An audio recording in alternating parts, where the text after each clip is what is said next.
আলহামদুলিল্লাহি ওয়াহদা ওয়াসসালাতু ওয়াসসালামু আলা মান লা নাবিয়্যা বা'দা আম্মা বা'দ।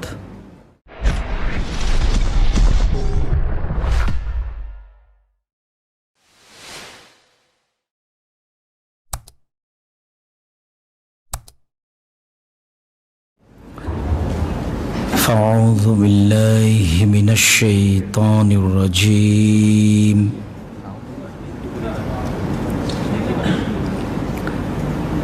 يا أيها الرسل كلوا من الطيبات واعملوا صالحا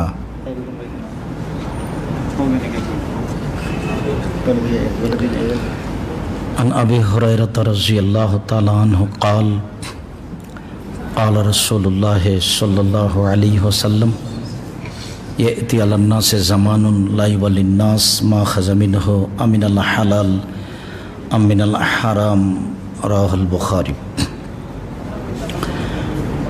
عن أبي هريرة رضي الله تعالى عنه قال قال رسول الله صلى الله عليه وسلم إن الله طيب لا يقبل إلا طيبا إن الله أمر المؤمنين بما أمر به المرسلين ثم ذكر رجلا يطيل السفر أشاش أكبر ويمد يديه ويقول يا ربي يا ربي ومطعمه حرام ومشربه حرام وملبسه حرام وغذي بالحرام أن يستجاب له رواه مسلم. عن نعمان بن بشير رضي الله تعالى عنه قال قال رسول الله صلى الله عليه وسلم الحلال بين والحرام بين وبينهما مشتبهات لا يعلمهن كثير من الناس فمن اتقى الشبهات استبرأ لدينه وعرضه ومن وقع في الشبهات وقع في الحرام كالراعي يوشك أن يرتع فيه ألا لكل ملك حمى وحمى الله محارمه ألا وإن في الجسد مضغة إذا صلحت صلح الجسد كله إذا فسدت فسد الجسد كله ألا وهي القلب رواه البخاري مسلم. عن جابر رضي الله تعالى عنه قال قال رسول الله صلى الله عليه وسلم لا يدخل الجنة لحم نبت من السهد وكل لحم نبت من السهد كانت النار أولى به رواه أبو داود والنسائي والترمذي وابن ماجه بسند صحيح. সম্মানিত তাকওয়া মসজিদের দ্বীনি মুসলিম ভাই বোন, প্রশংসা আল্লাহর জন্য, শান্তি অবতীর্ণ হোক আল্লাহর রাসূলের উপর সাল্লাল্লাহু আলাইহি ওয়াসাল্লাম। আজকের এই দিনই বৈঠকে সংক্ষিপ্ত সময়ে আজকের বক্তব্যের বিষয় হলো হালাল খাদ্য, হালাল রুজি। আগামীকাল জুমার সময়ে বক্তব্যের বিষয় হলো খাওয়া ও পান করার নিয়ম, খাদ্যের বৈধতা, খাওয়া ও পান করার নিয়ম সম্পর্কে এই সফরে এক গুরুত্বপূর্ণ সংক্ষিপ্ত তথ্যবহুল বিবরণের চেষ্টা করব ইনশাআল্লাহুল আজিজ। রাসূল সাল্লাল্লাহু আলাইহি ওয়াসাল্লাম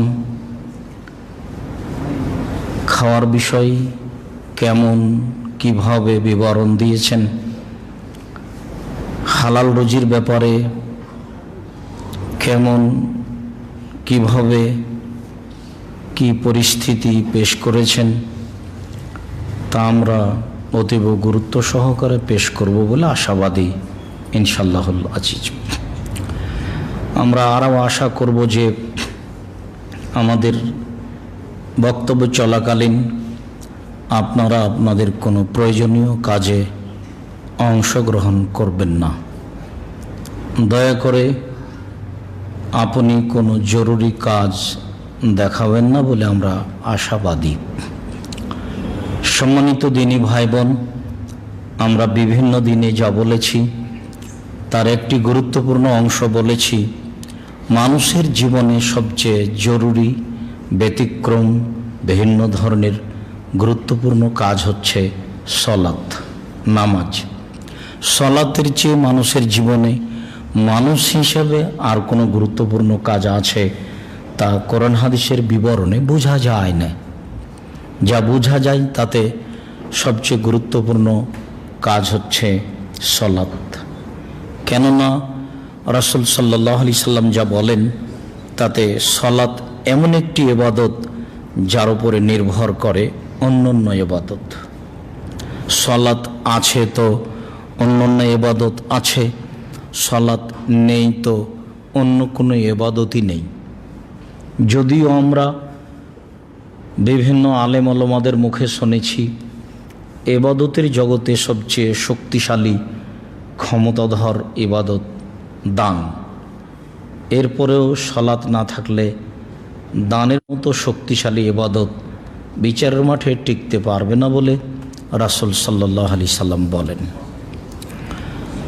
আমরা আরও অবগত যে আল্লাহর নিকটে সবচেয়ে প্রিয় কাজ, ভালো কাজ এক ফোঁটা চোখের পানি। রাত দিন যে কোনো সময়ে মানুষ আল্লাহর ভয়ে এক ফোঁটা চোখের পানি ফেলবে, এই কাজটা আল্লাহর কাছে যত প্রিয় আর কোনো জিনিস আল্লাহর কাছে তত প্রিয় নেই। রাসূল সাল্লাল্লাহু আলাইহি সাল্লাম একথা বলেছেন, লাইসা শাইউন আকরামু ইনদাল্লাহি মিনাদ দুআ। আল্লাহর কাছে চাওয়া কাজটি যত প্রিয়, যত পছন্দনীয়, দুনিয়াতে আর কোনো কাজ আল্লাহর কাছে তত পছন্দনীয়, তত প্রিয় নয়। তার কাছে চাইলেই খুব খুশি, এটাই তার কাছে সবচেয়ে প্রিয়। তাহলে সবচেয়ে পছন্দনীয় কাজ হলো এক ফোঁটা চোখের পানি, আর সবচেয়ে প্রিয় পছন্দনীয় কাজ হলো চাওয়া। তাহলে দুইটার সমন্বয়ে কান্নাকাটি করে চাওয়া সবচেয়ে পছন্দনীয় কাজ। এরপরেও যদি সলাত না থাকে তাহলে এই কান্নাকাটি করে চাওয়া কাজটি আল্লাহর দরবারে গ্রহণ হবে না। বলছিলাম মানুষের জীবনে সবচেয়ে গুরুত্বপূর্ণ কাজ আমরা অবগত যে সলাত। এরপরে মানুষের জীবনে দ্বিতীয় গুরুত্বপূর্ণ কাজ হলো হালাল রুজি। এবার বলতে হয় এতক্ষণ পর্যন্ত যা বললাম এবার সব নির্ভর করে হালাল রুজির উপর। সব ইবাদত নির্ভর করে সলাতের উপর, তো সলাতও নির্ভর করে হালাল রুজির উপর।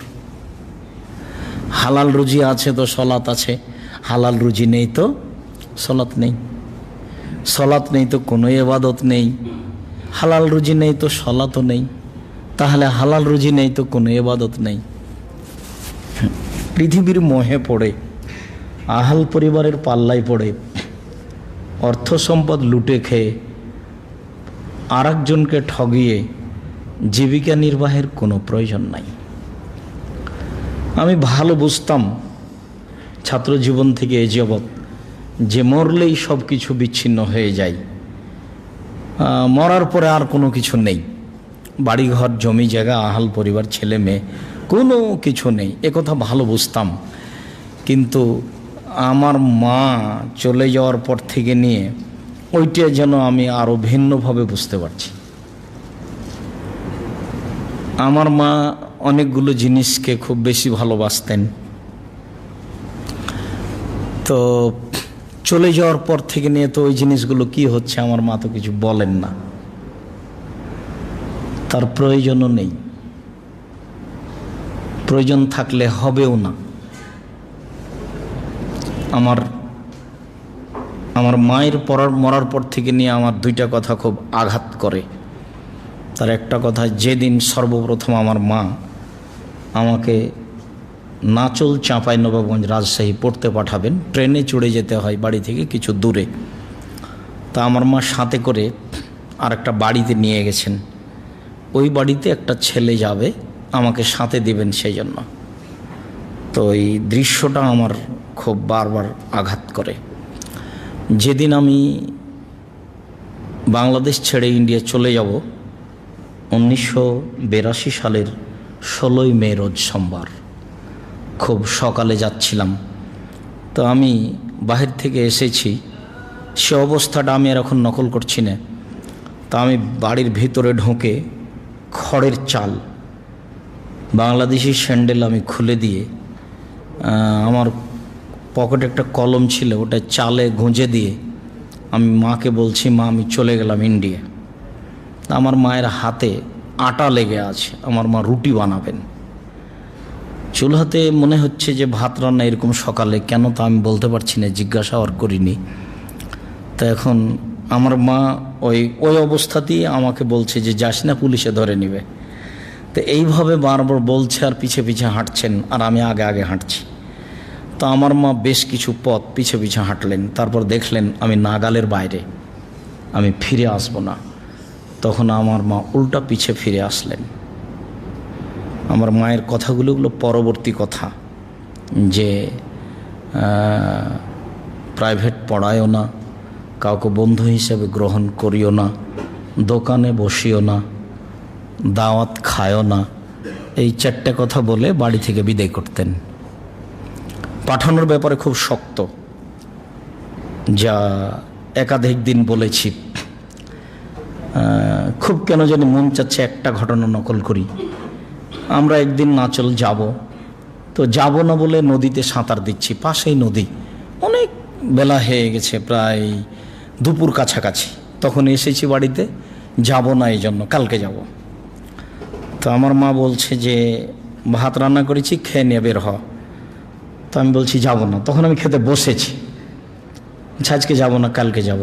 না আজকে যেতে হবে, না কাল যাব, না আজকে যেতে হবে। তখন আমি বলছি ভাত খাবো না। বলে খাস না।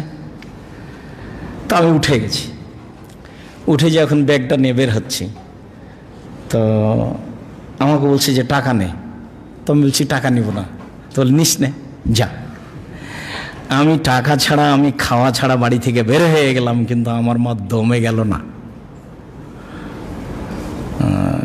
আমার মা কোনো কথাই সাড়া দেয়নি। আমি যেভাবে বলেছি সেভাবে বলছি, ঠিক আছে যা। তো কোনো লোক বাচ্চার প্রতি খুব আগ্রহে কান্নাকাটি করে এসে বলে, তখন আর আমার ওই কথাগুলি মনে পড়ে। আর পরবর্তীতে যখন বের হয়েছিলাম পশ্চিম যাব বলে, তখন বলেছিলেন 5 বছরের আগে যেন দেশে ফিরো না, 5 বছরের আগে যেন মুখ দেখি না। আমি 3 বছর পর ফিরে এসেছি, তখন বলছে, প্রথম কথা আঁচল দিয়ে মুখটা মোছাচ্ছে আর বলছে যে আরো 2 বছর বাকি আছে, যে আল্লাহ রহম করো।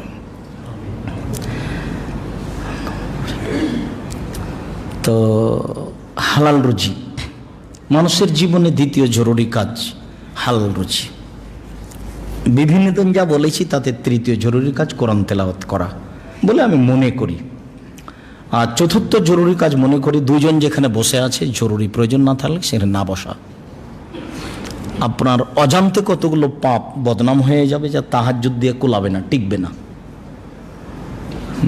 যার কারণে 2 জন যেখানে বসে আছে সেখানে আপনার জরুরি প্রয়োজন থাকলে না বসা, এটা আমার জীবনে চতুর্থ জরুরি কাজ বলে আমি মনে করি। বলছিলাম হালাল রুজি। এ ব্যাপারে আল্লাহ তাআলা বলেন, ইয়া আইয়ুহান নাস কুলু মিম্মা ফিল আরদি হালালান তাইয়্যিবা। পৃথিবীর মানুষ, সব মানুষ, আমি জমিনে যা হালাল রুজি হিসাবে দিয়েছি তা তোমরা খাও, হালাল রুজি খাও। যেটা আমি পৃথিবীতে মাটিতে জমিনে রুজি হিসাবে দিয়েছি, তার যেটা হালাল সেটা তোমরা খাও। পরের বাক্যটার সাথে আগের বাক্যর কি সম্পর্ক? পরের বাক্যে আল্লাহ তাআলা বলছেন, ওয়ালা তাত্তাবিউ খুতুওয়াতিশ শায়তান, অবশ্যই শয়তানের অনুসরণ করো না, শয়তানের কথা মেনে চলো না।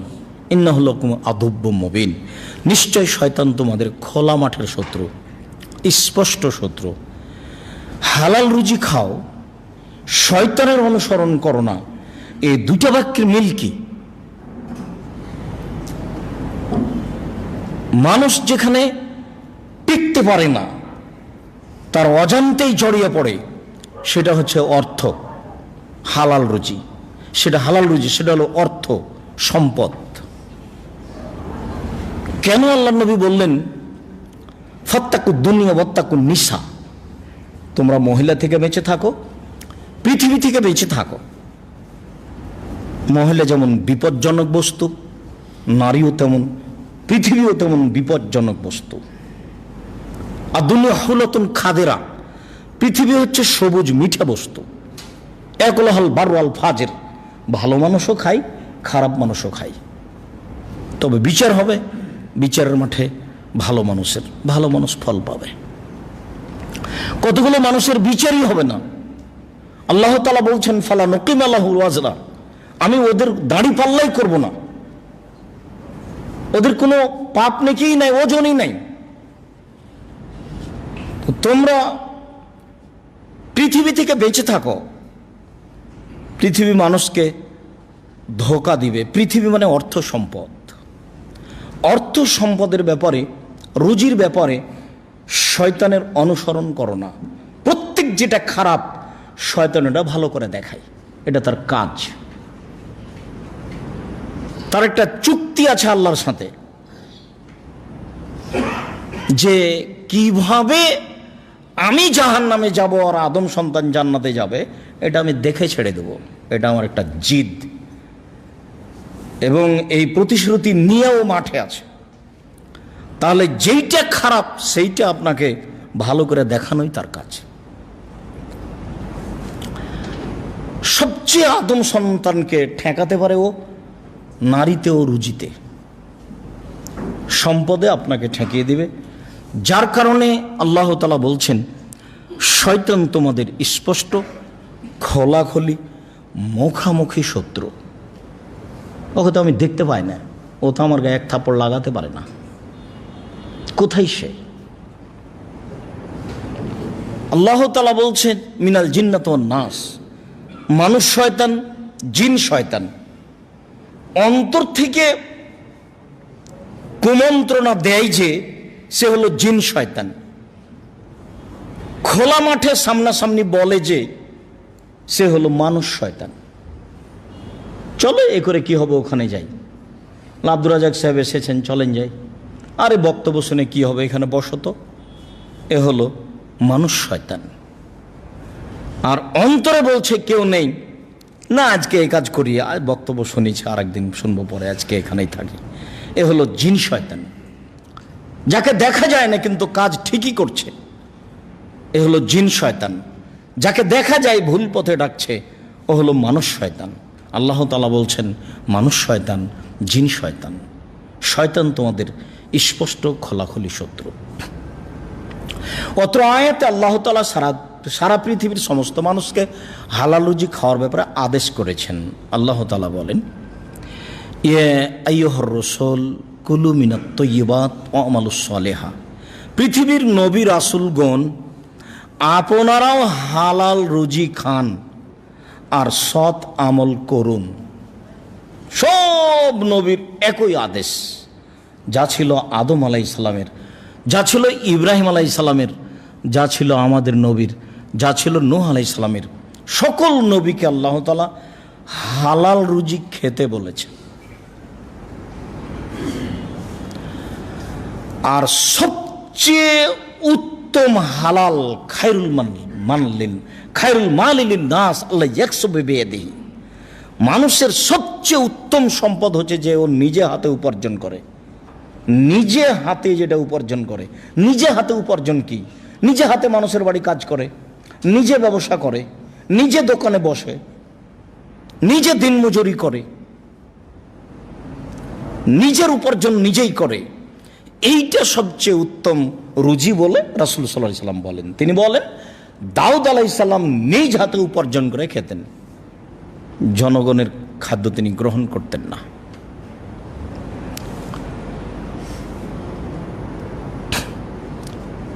জনগণের সম্পদ হতে তার রুজির ব্যবস্থা করা শরীয়তে বৈধ, কিন্তু তিনি করবেন না, নেবেন না, নেননি। আপনারা তো জানেন আবু বকর সিদ্দিক রাদিয়াল্লাহু তাআলা আনহুকে যখন নেতা খলিফা নির্বাচন করা হলো, তখন তিনি ব্যবসা করার জন্য কাপড়ের বোঝা নিয়ে চলে যাচ্ছেন। বলে, কোথায় যাচ্ছেন? আহাল পরিবার আছে, রুজি উপার্জন করতে হবে। আপনি আপনার কাজ করেন, জনগণের কাজ করেন, রুজির ব্যবস্থা করা হবে। হাদিস বুখারী মুসলিম। তাহলে তো আবু বকর সিদ্দিক জনগণের খাদ্য রুজি হিসাবে গ্রহণ করলেন। জনগণের কাজ করলে তো রুজি উপার্জন করা যাবে না, রুজি উপার্জন করলে তো জনগণের কাজ করা যাবে না। এখন আপনাদের ইমাম সাহেব এখানে 5 ওয়াক্ত সালাত আদায় করান, তো 5 ওয়াক্ত সালাতের জন্য প্রস্তুতি আছে, আসা যাওয়া আছে, তা আরেকজনের কাজ করবে কি করে? এখন যদি কেউ বলে যে ইমাম সাহেব যা আমাদের খাবেন কেন, উপার্জন করে খাবেন, তাহলে তো কাজ হবে না। একটার মধ্যে আর একটা ঢোকে যাবে, কোনোটাই হবে না। তো দাউদ আলাইহিস সালাম নিজ হাতে উপার্জন করে খেতেন বলে রাসূল সাল্লাল্লাহু আলাইহি সাল্লাম বলেন। আল্লাহ তাআলা বলেন, পৃথিবীর সকল নবী রাসূলগণ আপনারা বৈধ রুজি খান। নবীগণকে আদেশ করছেন আল্লাহ। ওয়ামালুস সলেহা, শতামল করুন। এইটাও জটিল, শতামল জটিল। শতামল সিলেটে খুব জটিল। মানে আমি যাকে বলছি শতামল, সেইটা তো শিরক, সেটা শতামল হলো কি করে? সৎ আমল আর আমল দুটো এক নয়। একটা হলো লা ইলাহা ইল্লাল্লাহ চুপে চুপে, এটা একটা আমল। আর সবাই মিলে চিৎকার করে কণ্ঠস্বরে জোরে লা ইলাহা ইল্লাল্লাহ, এটা একটা আমল। শতামল কোনটা?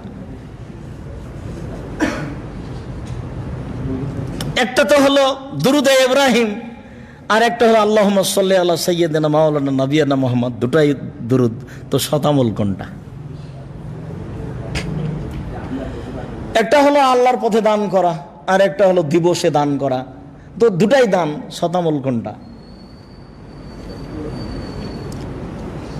একটা হলো এরকম দিনী পথে দান করা, একটা কবরে দান করা, দুটাই আমল। শতামল কোনটা? মাগরিবের পরে 2 রাকাত সুন্নাত পড়া সুন্নাত, 6 রাকাত পড়াও সুন্নাত। শতামল কোনটা? শতামল কোনটা? সৎ আমল। আল্লাহ তাআলা বলছেন, পৃথিবীর সকল নবী রাসূলগণ আপনারা বৈধ রুজি খান এবং সৎ আমল করুন। সবটাই শতামল নয়। মাগরিবের পরে 2 রাকাত সুন্নাত শতামল, 4 রাকাত 6 রাকাত 8 রাকাত যত বেশি হবে সদ হলো বিদাতি বাত আমল, বাতিল আমল। সেটা শরীয়ত নয়, সেটা পরিহার করাই সুন্নাত। পরিহার করাই নাকি? বেশি ইবাদত করে সফল হওয়া যাবে না, শুধুমাত্র একজন মানুষকে মেনে সফল হওয়া যাবে, যার নাম মুহাম্মদ সাল্লাল্লাহু আলাইহি ওয়াসাল্লাম। সূর্য ডোবার সাথে সাথে ইফতার করা আমল, 3 মিনিট দেরি করে পেটুক না সেজে দেরি করে ইফতার করা শতামল। আমল কোনটা শতামল? আমল তো দুটাই হলো, শতামল কোনটা? শুধুমাত্র রাসূল সাল্লাল্লাহু আলাইহি সাল্লামের কথার সাথে যেটা মিল খাবে সেটাই মাত্র শতামল, যেটা মিল খাবে না সেটা পৃথিবীতে শতামল নয়। আল্লাহ তাআলা বলেন, নবী রাসূলগণ আপনারা বৈধ রুজি খান, আপনারা সৎ আমল করুন। নবী রাসূলগণ যদি সৎ আমল করেন না করেন তাহলে সেটাও বাতিল হবে। আল্লাহ তাআলা আমাদের নবীকে বলছেন, লাইন আশরাকতা লা ইয়াহবাতান আমালুক। আপনি যদি শিরক করেন তাহলে আপনার আমল বাতিল হবে। ওয়ালা আশরাকু লা হাবিতা আনহুম মা কানু ইয়ামালুন। ওরা যদি শিরক করে ওদের আমল বাতিল হবে। পৃথিবীর যত মানুষ আছে সবাই যদি শিরক করে সবার আমল বাতিল হবে। আপনিও যদি শিরক করেন আপনার আমল বাতিল হবে। আল্লাহ তাআলা আমাদের নবীকে বলছেন। আল্লাহ তাআলা বলেন, ইয়া আইয়ুহাল্লাযীনা আমানু কুলু মিন তাইয়্যিবাতি মা রাযাকনাকুম। হে পৃথিবীর মুমিন পুরুষ নারী, তোমরা আমি যে রুজি দিয়েছি সেই রুজির পবিত্র হালাল যেটা সেটা খাও। পবিত্র হালাল, পার্থক্য আছে পবিত্র হালালের। গরু হালাল কিন্তু মারা গেছে, এখন খান তো দেখি। এখন হালাল প্রাণী তবে পবিত্র নয়, এখন নাপাক হয়ে এটার খাওয়া যাবে না। গরু হালাল কিন্তু অমুসলিম জবে করেছে, খান দেখি। একটা গরু প্রাণী অমুসলিম জবে করার কারণে ওইটা প্রাণীটা কি হয়ে গেছে? হারাম হয়ে গেছে। আল্লাহ তাআলা বলছেন, মুমিন পুরুষ নারী, তোমরা আমি যে রুজি দিয়েছি সেই রুজি হতে যেটা পবিত্র সেটা খাও। তাহলে খাদ্যের ব্যাপারে আল্লাহ সাধারণ জনগণকে আদেশ করলেন, আল্লাহ তাআলা মুমিন পুরুষ নারীকে আদেশ করলেন, আল্লাহ তাআলা নবী রাসূলগণকে আদেশ করলেন হালাল রুজি খেতে হবে। এটা আল্লাহর আদেশ।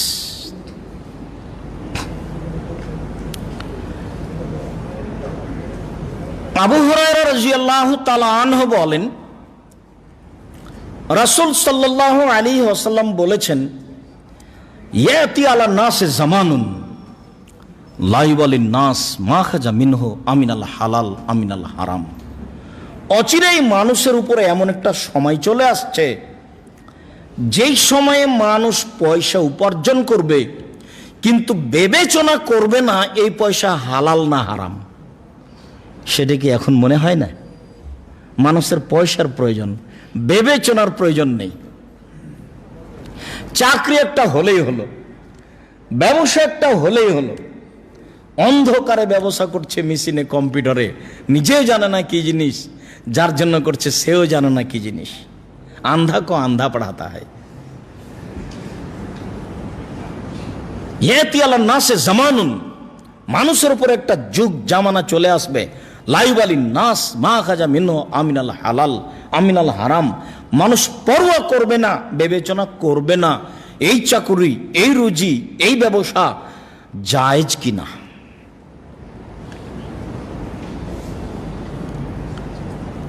আবু হুরায়রা রাদিয়াল্লাহু তাআলা আনহু বলেন, রাসূল সাল্লাল্লাহু আলাইহি ওয়াসাল্লাম বলেছেন, লা আখশা আলা উম্মাতিল ফাকরা, আমার উম্মত দরিদ্র হয়ে যাবে এ ভয় আমি করি না। উনি জানেন যে তার উম্মতের অর্থ সম্পদ বেশি হয়ে যাবে, পয়সা এত বেশি হবে, পয়সা এত বেশি হবে, বন্যা যেমন মাটির উপর দিয়ে বহে চলে যায়, বেহিসাব পানি চলে, মানুষের অর্থ সম্পদ সেভাবে বন্যার মতো বহে আসবে। মানুষের দান খায়রাত মানুষের নিবে না।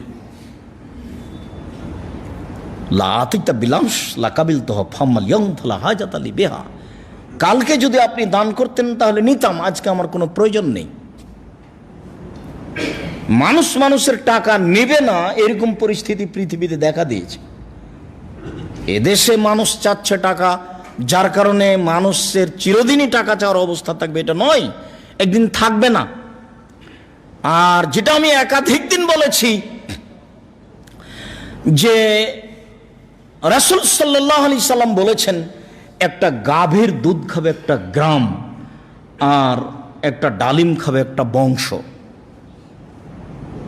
তো যেই জমিতে গড়ান বিঘায় 33 শতকের বিঘায় 4 মণ ধান হতো, এখন সে 33 শতকের বিঘায় 50 মণ ধান হয়, 40 মণ হয়। তাহলে ব্যবধান দেখেন। যেই গাভীর দুধ হতো হাফ কেজি থেকে 3 কেজি, সেই গাভীর দুধ হয় এখন 3 কেজি থেকে 40 কেজি। ব্যবধান দেখেন। মুরগির ডিম এত উপার্জন করবে মানুষ কে জানত? কম্পিউটারে মানুষ এইভাবে ব্যবসা করবে, ব্যবসারই কোনো মাথা নাই, হিসাব নাই, কত পথ, এটা কে জানত? পুকুর চাষে মানুষের এত টাকা হবে কে জানত? মুরগি চাষে মানুষের এত টাকা হবে কে জানত? পয়সা বেশি হবেই, এ কথা রাসূল সাল্লাল্লাহু আলাইহি ওয়াসাল্লাম বলেছেন। যার কারণে আল্লাহ নবী বলেছেন যে আমার উম্মত দরিদ্র হয়ে যাবে, নিঃস্ব হয়ে যাবে, এ ভয় আমি করি না। তবে আমি ভয় করি এইটা যে বসাতাত আলাইকুম দুনিয়া কামা বসাতাত মান কানা কাবলাকুম, তোমাদের সামনে পৃথিবীকে এইভাবে তুলে ধরা হবে, তখন তোমরা দেখতে পাবা কত প্রযুক্তি উপার্জনের, কত ব্যবসা, ইন্স্যুরেন্স, কত প্রকার ধর্মের নামে, মানে ব্যবসা উপার্জনের কত পথ আছে। বসাতাত আলাইকুম দুনিয়া, পৃথিবী তোমাদেরকে তুলে ধরা হবে, প্রযুক্তি উপার্জনের পয়সার তুলে ধরা হবে, যেমনভাবে পূর্বের লোকের সামনে তুলে ধরা হয়েছিল। হাজার হাজার বছর পূর্বে মানুষ এইভাবেই বেহিসাব উপার্জন করছিল। তুহলিকুকুম কামা আহলাকাতহুম, তোমাদেরকে এই উপার্জন ধ্বংস করে দিবে পূর্বের মানুষকে যেমন ধ্বংস করেছিল। বুখারী মুসলিম। তাহলে মানুষের উপার্জনের বিষয়টি খুব অস্পষ্ট হবে, ধাঁধার মতো হবে, পয়সা বেশি হয়ে যাবে। ভাবছিলাম যে সুদে খুদে পয়সা বেশি হয়, কত পথে মানুষের পয়সা বেশি হচ্ছে। আবু হুরায়রা রাদিয়াল্লাহু তাআলা আনহু বলেন, রাসূল সাল্লাল্লাহু আলাইহি ওয়াসাল্লাম বলেছেন, ইন্নাল্লাহ তাইয়্যিব লা ইয়াকবালু ইল্লা তাইয়্যিবা, আল্লাহ নিজে পবিত্র, পবিত্র ছাড়া কবুল করেন না। আবু হুরায়রা রাদিয়াল্লাহু তাআলা আনহু বলেন, রাসূল সাল্লাল্লাহু আলাইহি ওয়াসাল্লাম বলেছেন, লা তুকবালু সালাতুন বিগাইরি উযু ওয়ালা তুকবালু সাদাকা মিন মালিল গুলুল, ওযু ছাড়া সালাত হবে না, যেমন হারাম পয়সায় দান হবে না তেমন। হারাম পয়সায় কুরবানি, হারাম পয়সায় হজ, হারাম পয়সায় ইবাদত বান্দেগি। কেন জানি একটা লোক আজকে ওই কারণে এই বিষয়টা বাছাই হলো নাকি, দিনাজপুরের পাশে এসে বলছে, আপনাকে খুব ভালোবাসি, আমাকে একটা পরামর্শ দিবেন, একটা ফতোয়া দিবেন। কি, আমি বাংলাদেশ ব্যাংকের উপর পর্যায়ের কর্মচারী ছিলাম, তো আমাকে মানুষ খুব ভয় পায়, তা আমার চাকরি তো অনেক দিন আগে শেষ হয়ে গেছে, আমার গাড়ি বাড়ি আমি নিজে সবই হারাম, আমার ভাইদেরকে যে টাকা পয়সা দিয়েছি সেটাও হারাম, তা আমার ছেলে নেই, মেয়ে আছে, এখন আমি কি করব? তা আমি বললাম যে 3টা পরামর্শ।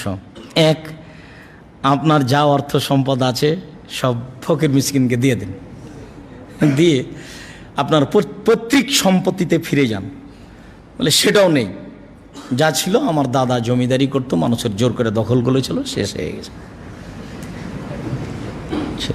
তারপরে ভাই ভাতিজাদের কাছে থাকেন, আর না হলে একটা মেয়ের কাছে থাকেন। বলছে আমার এটা একটাও হবে না। তারপরে কি? তারপরে কাজ করে খান মানুষের বাড়িতে। তার মানে ও বলছে যে আমার কোনো কিছুই হালাল নয়, তবে আমি এখন রিটায়ার্ড হয়ে গেছি, তা আমি তো জাহান্নামে চলেই গেছি। আপনার কাছে কোনো পরামর্শ আছে? যে আপনার পরে যেটা বললেন সে কথা আমি বলছি না, জাহান্নামে যাবেন কেন? আপনি তো এখনো বেঁচে আছেন, আপনার কথা আপনি আল্লাহকে বলতে পারেন। ও হল গফুর রাহিম, রহমানুর রাহিম, রাউফুর রাহিম, বারুর রাহিম, গফুরুল ওদুদ, প্রেমময় ক্ষমাশীল, প্রতিক্ষমান আছেন, কে ক্ষমা চাই। ইন্নাল্লাহ তাইয়্যিব, আল্লাহ হচ্ছেন পবিত্র। লা ইয়াকবালু ইল্লা তাইয়্যিবা, আল্লাহ বৈধ ছাড়া কবুল করেন না। অবৈধ পন্থায় কোনো ইবাদত, কোনো দান খায়রাত, কোনো কর্ম আল্লাহর দরবারে কবুল হবে না। ইন্নাল্লাহ আমারাল মুমিনিনা বিমা আমারা বিহিল মুরসালিনা, খাদ্য খাওয়ার ব্যাপারে, উপার্জনের ব্যাপারে আল্লাহ নবী রাসূলকে যেমন আদেশ করেছেন, মুমিন পুরুষ নারীকে তেমন আদেশ করেছেন। উপার্জনের ব্যাপারে, খাদ্যের ব্যাপারে নবী রাসূল যেমন আদেশপ্রাপ্ত ছিলেন, মুমিন পুরুষ নারীও তেমন আদেশপ্রাপ্ত। এই উভয়ের মধ্যে উপার্জনে ও খাদ্যে কোনো পার্থক্য নেই বলে রাসূল সাল্লাল্লাহু আলাইহি সাল্লাম বলেন। সুম্মা যাকারা রাজুলা, তারপরে একটা বৈধ অবৈধ রুজির ব্যাপারে একটা লোকের আলোচনা করলেন। ইউতিলি সাফারা, যে লোকটা লম্বা সফরে আছে, আশাসা আকবারা, মাথার চুলগুলি এলোমেলো হয়ে গেছে, ঠিক মতো গোসল করেনি, চিরুনি করেনি, বিপদে পড়েছে। ওয়ামুদ্দে ইয়াদাইহি, তার 2 হাত আল্লাহর নিকটে উত্তোলন করেছে, উঠিয়েছে, হাত তুলে বলছে, ইয়া রাব্বি, হে আমার প্রতিপালক, আমি বিপদগ্রস্ত, তুমি আমাকে বাঁচাও। এরপরে রাসূল সাল্লাল্লাহু আলাইহি সাল্লাম বলছেন, মাতামু হারাম, তার খাদ্য আছে হারাম, মাশরাবু হারাম, তার পানি আছে হারাম, ও মালবাসু হারাম, তার পোশাক আছে হারাম, ও গুযিয়া বিল হারাম, তার জীবিকা নির্বাহ হারাম। আন্না ইস্তাজাবু লাহু, তার ইবাদত, তার প্রার্থনা কি করে কবুল হতে পারে? অত্র হাদিসে 2টা জিনিস জরুরি। একটা হলো যে সফরে মুসাফিরের দোয়া কবুল হয়। 3 শ্রেণীর মানুষের দোয়া ফেরত দেওয়া হয় না। 3 শ্রেণীর মানুষের দোয়া ফেরত দেওয়া হয় না। তার এক শ্রেণীর মানুষ হচ্ছে মুসাফির। সফরে থাকলে ও যেটা দোয়া করবে সেটা কবুল হয়ে যাবে, সেটা ফেরত দেওয়া হবে না। 2, হাত তুলে দোয়া করলে ফেরত দেওয়া হয় না, কবুল করা হয়। ইন্না রাব্বাকুম হাইয়ুন কারীম, নিশ্চয়ই তোমাদের প্রতিপালক লজ্জাশীল দানশীল, নিশ্চয়ই তোমাদের প্রতিপালক লজ্জাশীল প্রেমময়। ইয়াস্তাহি মিন আবদিহি, তার বান্দার ব্যাপারে খুব লজ্জা করেন। যে রাফা ইয়াদাইহি ইলাইহি আয়ারুদ্দহুমা সিফরান, যে হাত দুটি তার কাছে উত্তোলন করেছে, উঠিয়েছে, সে হাত দুটি খালি ফিরিয়ে দিবেন, এটা লজ্জা পায় না। আমার দরবারে হাত উঠিয়েছে, আমি তার হাত দুটি ফিরিয়ে দিব, এটা হয় না। এটা লজ্জা পান, লজ্জা করেন যে কেমনে ফিরিয়ে দিই, তার লজ্জাবোধ আছে।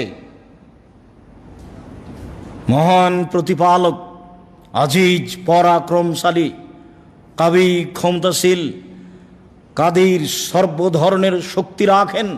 ফাআলুল লিমা ইউরিদ, যা ইচ্ছা তাই করেন। বিচারের মাঠে বলবেন আলিয়াউমা লা তামলিকু নাফসুন লিনাফসিন শাইআ ওয়াল আমরু ইয়াউমাইযিন লিল্লাহ। আজ কোনো মানুষ কোনো মানুষের কোনো উপকার করতে পারবে না, একচ্ছত্র মালিকানা আমার হাতে থাকবে। আইনাল মুতাজাব্বির আইনাল মুতাকাব্বির, স্বৈরাচারী অহংকারী বদমেজিজের কোথায়? আনা মালিকুল আমলাক, আমি হচ্ছি রাজাধিরাজ। তার ক্ষমতাই ভিন্ন, মানুষ চিনেও না, বুঝেও না, বুঝা প্রয়োজনও মনে করে না। কোরআন মাজিদ পড়েও না, পড়া প্রয়োজনও মনে করে না।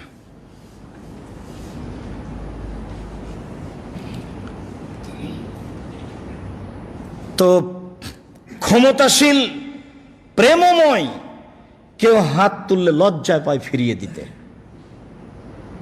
হাত তুলেছে দিয়েই দিই। তো তাহলে এক মুসাফির। 2, হাত তুলে প্রার্থনা করছে। 3, বিপদগ্রস্ত মাজলুম, বিপদগ্রস্ত। আল্লাহ রাসূল বলছেন যে আরেকজনের দোয়া ফেরত দেওয়া হয় না। মাজলুম ওয়াইনকানা কাফের, মাজলুম যদি অমুসলিম হয় তবু।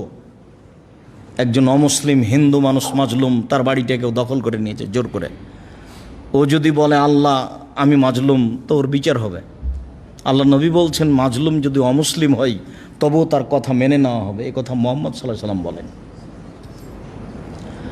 তাহলে লোকটা মাজলুম, বিপদগ্রস্ত, লোকটা হাত উঠিয়ে প্রার্থনা করছে, লোকটা মুসাফির, সব মিলে হাতে হাতে দোয়া কবুল হবে এমনটা হতে হয়।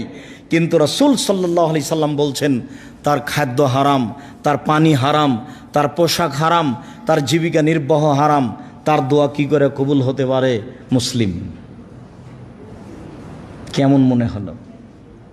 উপার্জনের বিষয়টি আমি অনেক দিন থেকে আপনাদেরকে সতর্ক করি, এইভাবে উপার্জন করতে হবে না। তবে আমি কম পয়সা উপার্জন করতে বলিনি কোনো দিনই। পয়সা কম উপার্জন করলে জাতির কোনো উপকার করতে পারবেন না, কিছুই করতে পারবেন না, নিঃস্ব হয়ে যাবে সব। পয়সা বেশি উপার্জন করতে হবে, উসমান গনি রাদিয়াল্লাহু তাআলার মতোই পয়সা উপার্জন করতে হবে। তবে উপার্জনের পথ ও পন্থা যেন হালাল হয়। একদিনে পয়সা উপার্জন করতে হবে না। চকলেট থেকে শুরু করলে একটা বড় ব্যবসা হতে 30 বছর সময় লাগবে অন্তত, আর একদিনে অত বড় ব্যবসায়ী হলে হবে?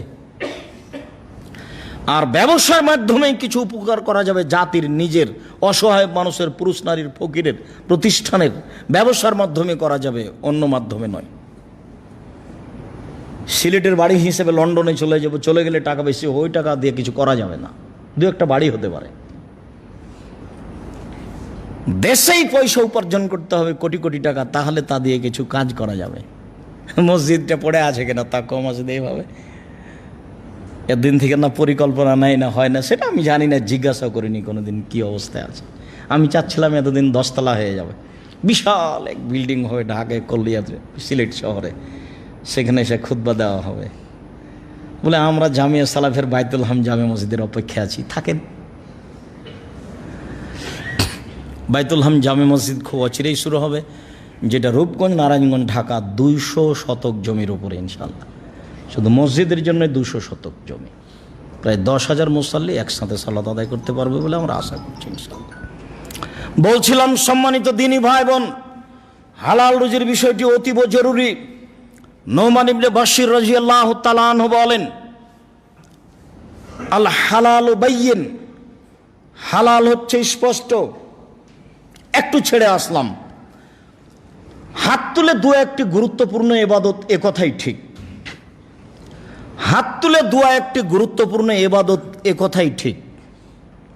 হাত তুলে দোয়া করা ব্যক্তিগত ব্যাপার। রাসূল সাল্লাল্লাহু আলাইহি সাল্লাম কবরের শাস্তিকে সামনে রেখে হাত তুলে দোয়া করেছেন। রাসূল সাল্লাল্লাহু আলাইহি সাল্লাম কবরের পাশে গিয়ে হাত তুলে দোয়া করেছেন। রাসূল সাল্লাল্লাহু আলাইহি সাল্লাম মানুষের দোয়া চাইলে হাত তুলে দোয়া করেছেন। রাসূল সাল্লাল্লাহু আলাইহি ওয়াসাল্লাম হজ করতে গিয়ে পরের 2 দিন পাথর মারার পরে হাত তুলে দোয়া করেছেন। রাসূল সাল্লাল্লাহু আলাইহি সাল্লাম চন্দ্র সূর্য গ্রহণের সময় হাত তুলে দোয়া করেছেন। রাসূল সাল্লাল্লাহু আলাইহি সাল্লাম ইব্রাহিম আলাইহিস সালামের ছেলে মেয়ের ব্যাপারে হাত তুলে দোয়া করার কথা নকল করেছেন। হাত তুলে দোয়া করার ব্যাপারে 35টি হাদিস সিরিয়াল দেওয়া আছে দোয়ার বইয়ে, আর 42টি বা এরকম হাদিস আছে জয়ীফ, যেগুলো আমলযোগ্য নয়, সিরিয়াল দেওয়া আছে। আর 16টি স্থান উল্লেখ করা আছে কোথায় কোথায় হাত তুলে দোয়া করতে হবে। আইনে রাসূল সাল্লাল্লাহু আলাইহি সাল্লাম দোয়া অধ্যায়।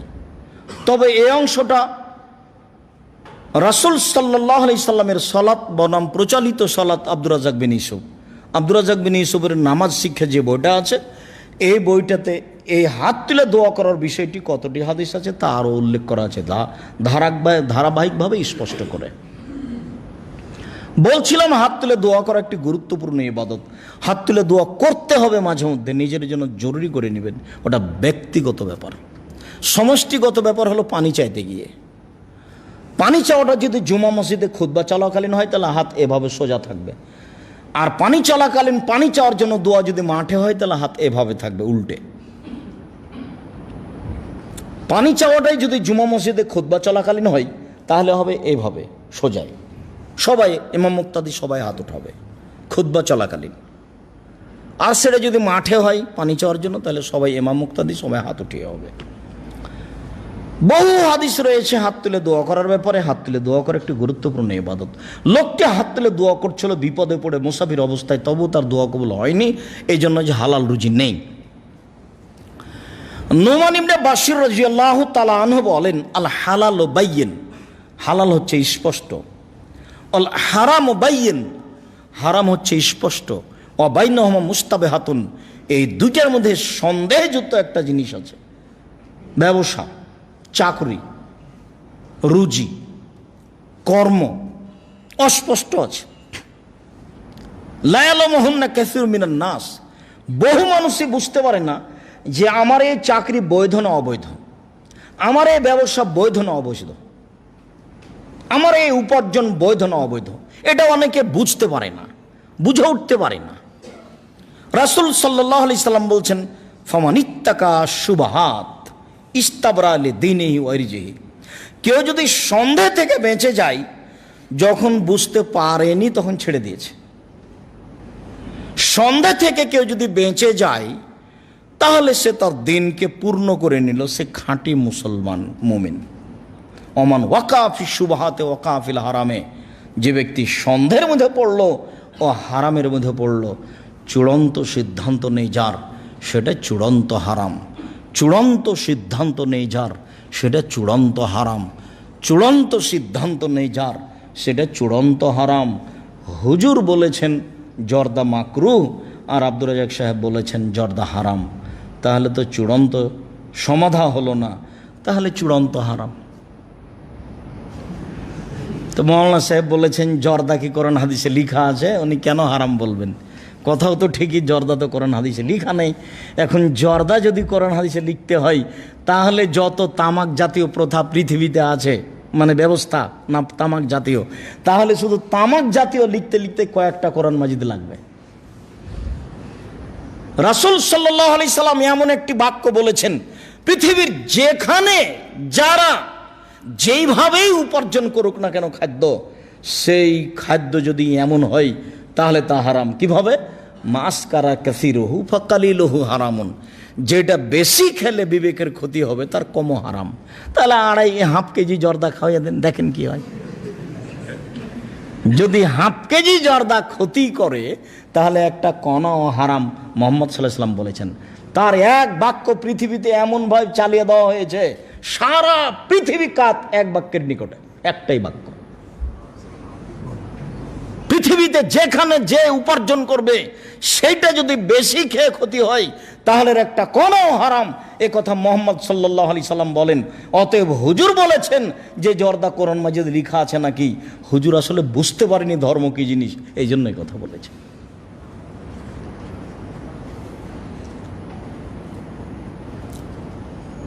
এরপরে তিনি বলছেন কাররাই, সন্ধ্যা থেকে বেঁচে থাকতে হবে রাখালের মতো। এরা হাওলাল হেমা, যে রাখাল আইলে গরু চড়াচ্ছে, আইল বুঝেন কি?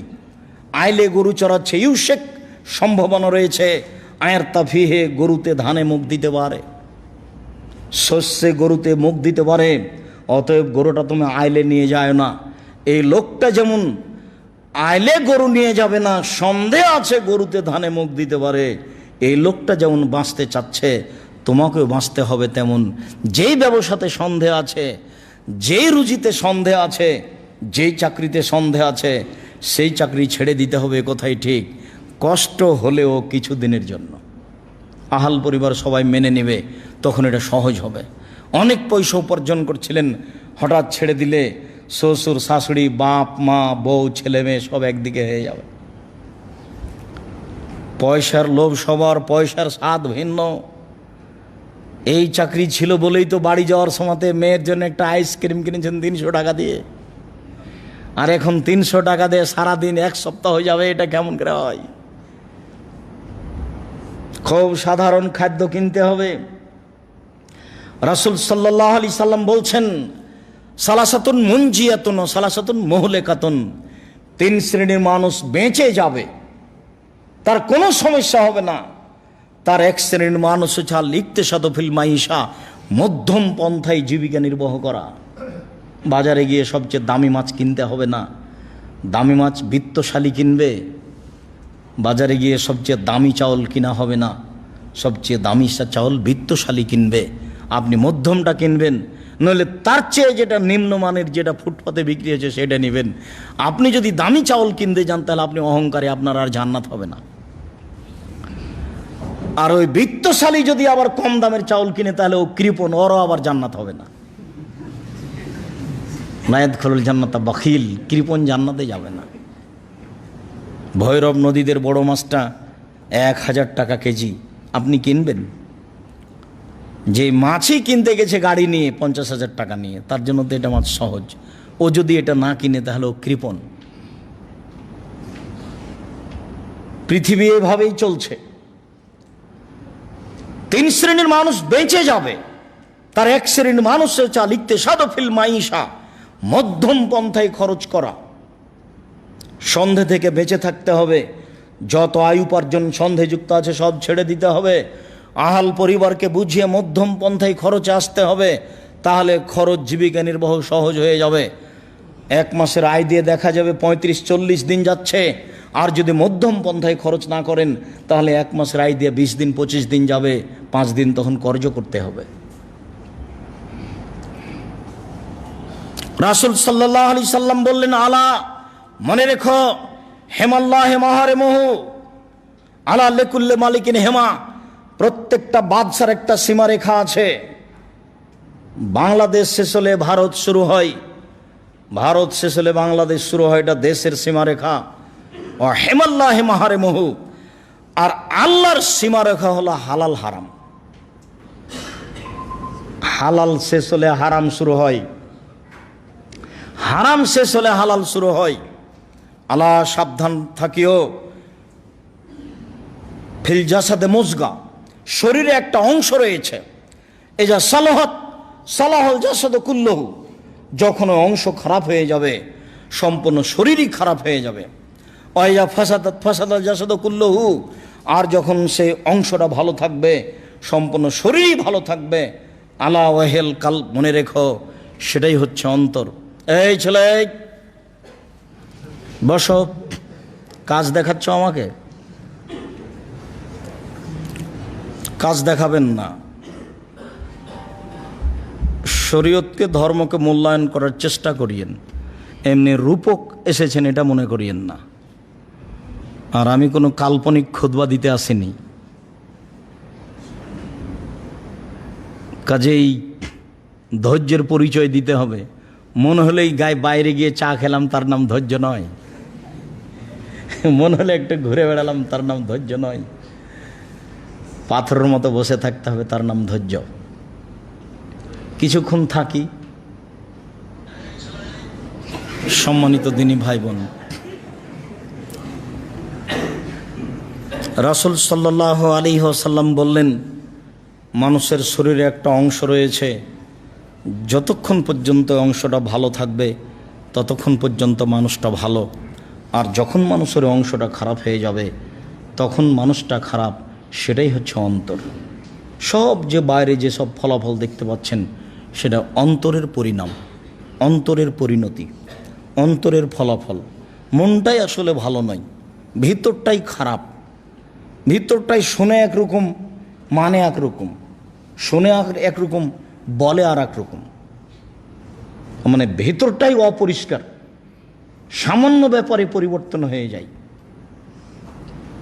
হাদিস বুখারী মুসলিম, রাসূল সাল্লাল্লাহু আলাইহি সাল্লাম এভাবেই বললেন। জাবের রাদিয়াল্লাহু তাআলা আনহু বলেন, রাসূল সাল্লাল্লাহু আলাইহি ওয়াসাল্লাম বলেছেন, লা ইয়াদখুলুল জান্নাতা লাহমুন নাবাতা মিনাস সুহতে, ওই গোশতের টুকরা, ওই অংশ জান্নাতে যাবে না যে অংশ, যে শরীর হারাম উপায়ে বাড়ে। কুল্লু লাহমিন নাবাতা মিনাস সুহতে কানাতিন নার আওলা বিহি, যে শরীর হারাম উপায়ে বাড়ে তার জন্য জাহান্নামই যথেষ্ট। যে শরীর হারাম উপায়ে বাড়ে তার জন্য জাহান্নামই যথেষ্ট। যে ছেলেমেয়ের উপার্জন হারাম উপায়ে হয় সেসব ছেলেমেয়ের জন্য জাহান্নামই যথেষ্ট। আমরা তো একটা অনুবাদক, এভাবে রাসূল সাল্লাল্লাহু আলাইহি সাল্লাম বলেছেন। হাসান রাদিয়াল্লাহু তাআলা আনহু বলেন, আমি আল্লাহর নবীকে বলতে শুনেছি, তিনি বলছিলেন, দামা ইউরিবুক ইলামালা ইউরিবুক, যাতে সন্দেহ আছে সেটা ছেড়ে দাও, যাতে সন্দেহ নেই সেদিকে আগিয়ে যাও। যাতে সন্দেহ আছে সেটা ছেড়ে দাও, যাতে সন্দেহ নেই সেদিকে আগিয়ে যাও। সন্দেহের ব্যাপারে অতীব জরুরি আলোচনা আসছে। জাবের রাদিয়াল্লাহু তাআলা আনহু বলেন, রাসূল সাল্লাল্লাহু আলাইহি ওয়াসাল্লাম বলেছেন, লা ইয়াদখুলুল জান্নাতা জাসাদুন গুযিয়া বিল হারাম, ওই শরীর, ওই ব্যক্তি জান্নাতে যাবে না যে ব্যক্তি হারাম উপায়ে জীবিকা নির্বাহ করে। আবু হুরায়রা রাদিয়াল্লাহু তাআলা আনহু বলেন, রাসূল সাল্লাল্লাহু আলাইহি ওয়াসাল্লাম বলেছেন, ইন্নাল্লাহা হাররামা বায়াল খামরে ওয়া সামানাহা, নিশ্চয় আল্লাহ তাআলা মদ এবং মদের ব্যবসা হারাম করেছেন। ওয়াল মাইতাতা ওয়া সামানাহা, মৃত প্রাণী এবং তার মূল্য হারাম করেছেন। ওয়াল খিনজিরা ওয়া সামানাহু, শুকুর, শোর এবং তার ব্যবসা হারাম করেছেন। পরস্পর শব্দগুলি এভাবে উল্লেখ হয়েছে।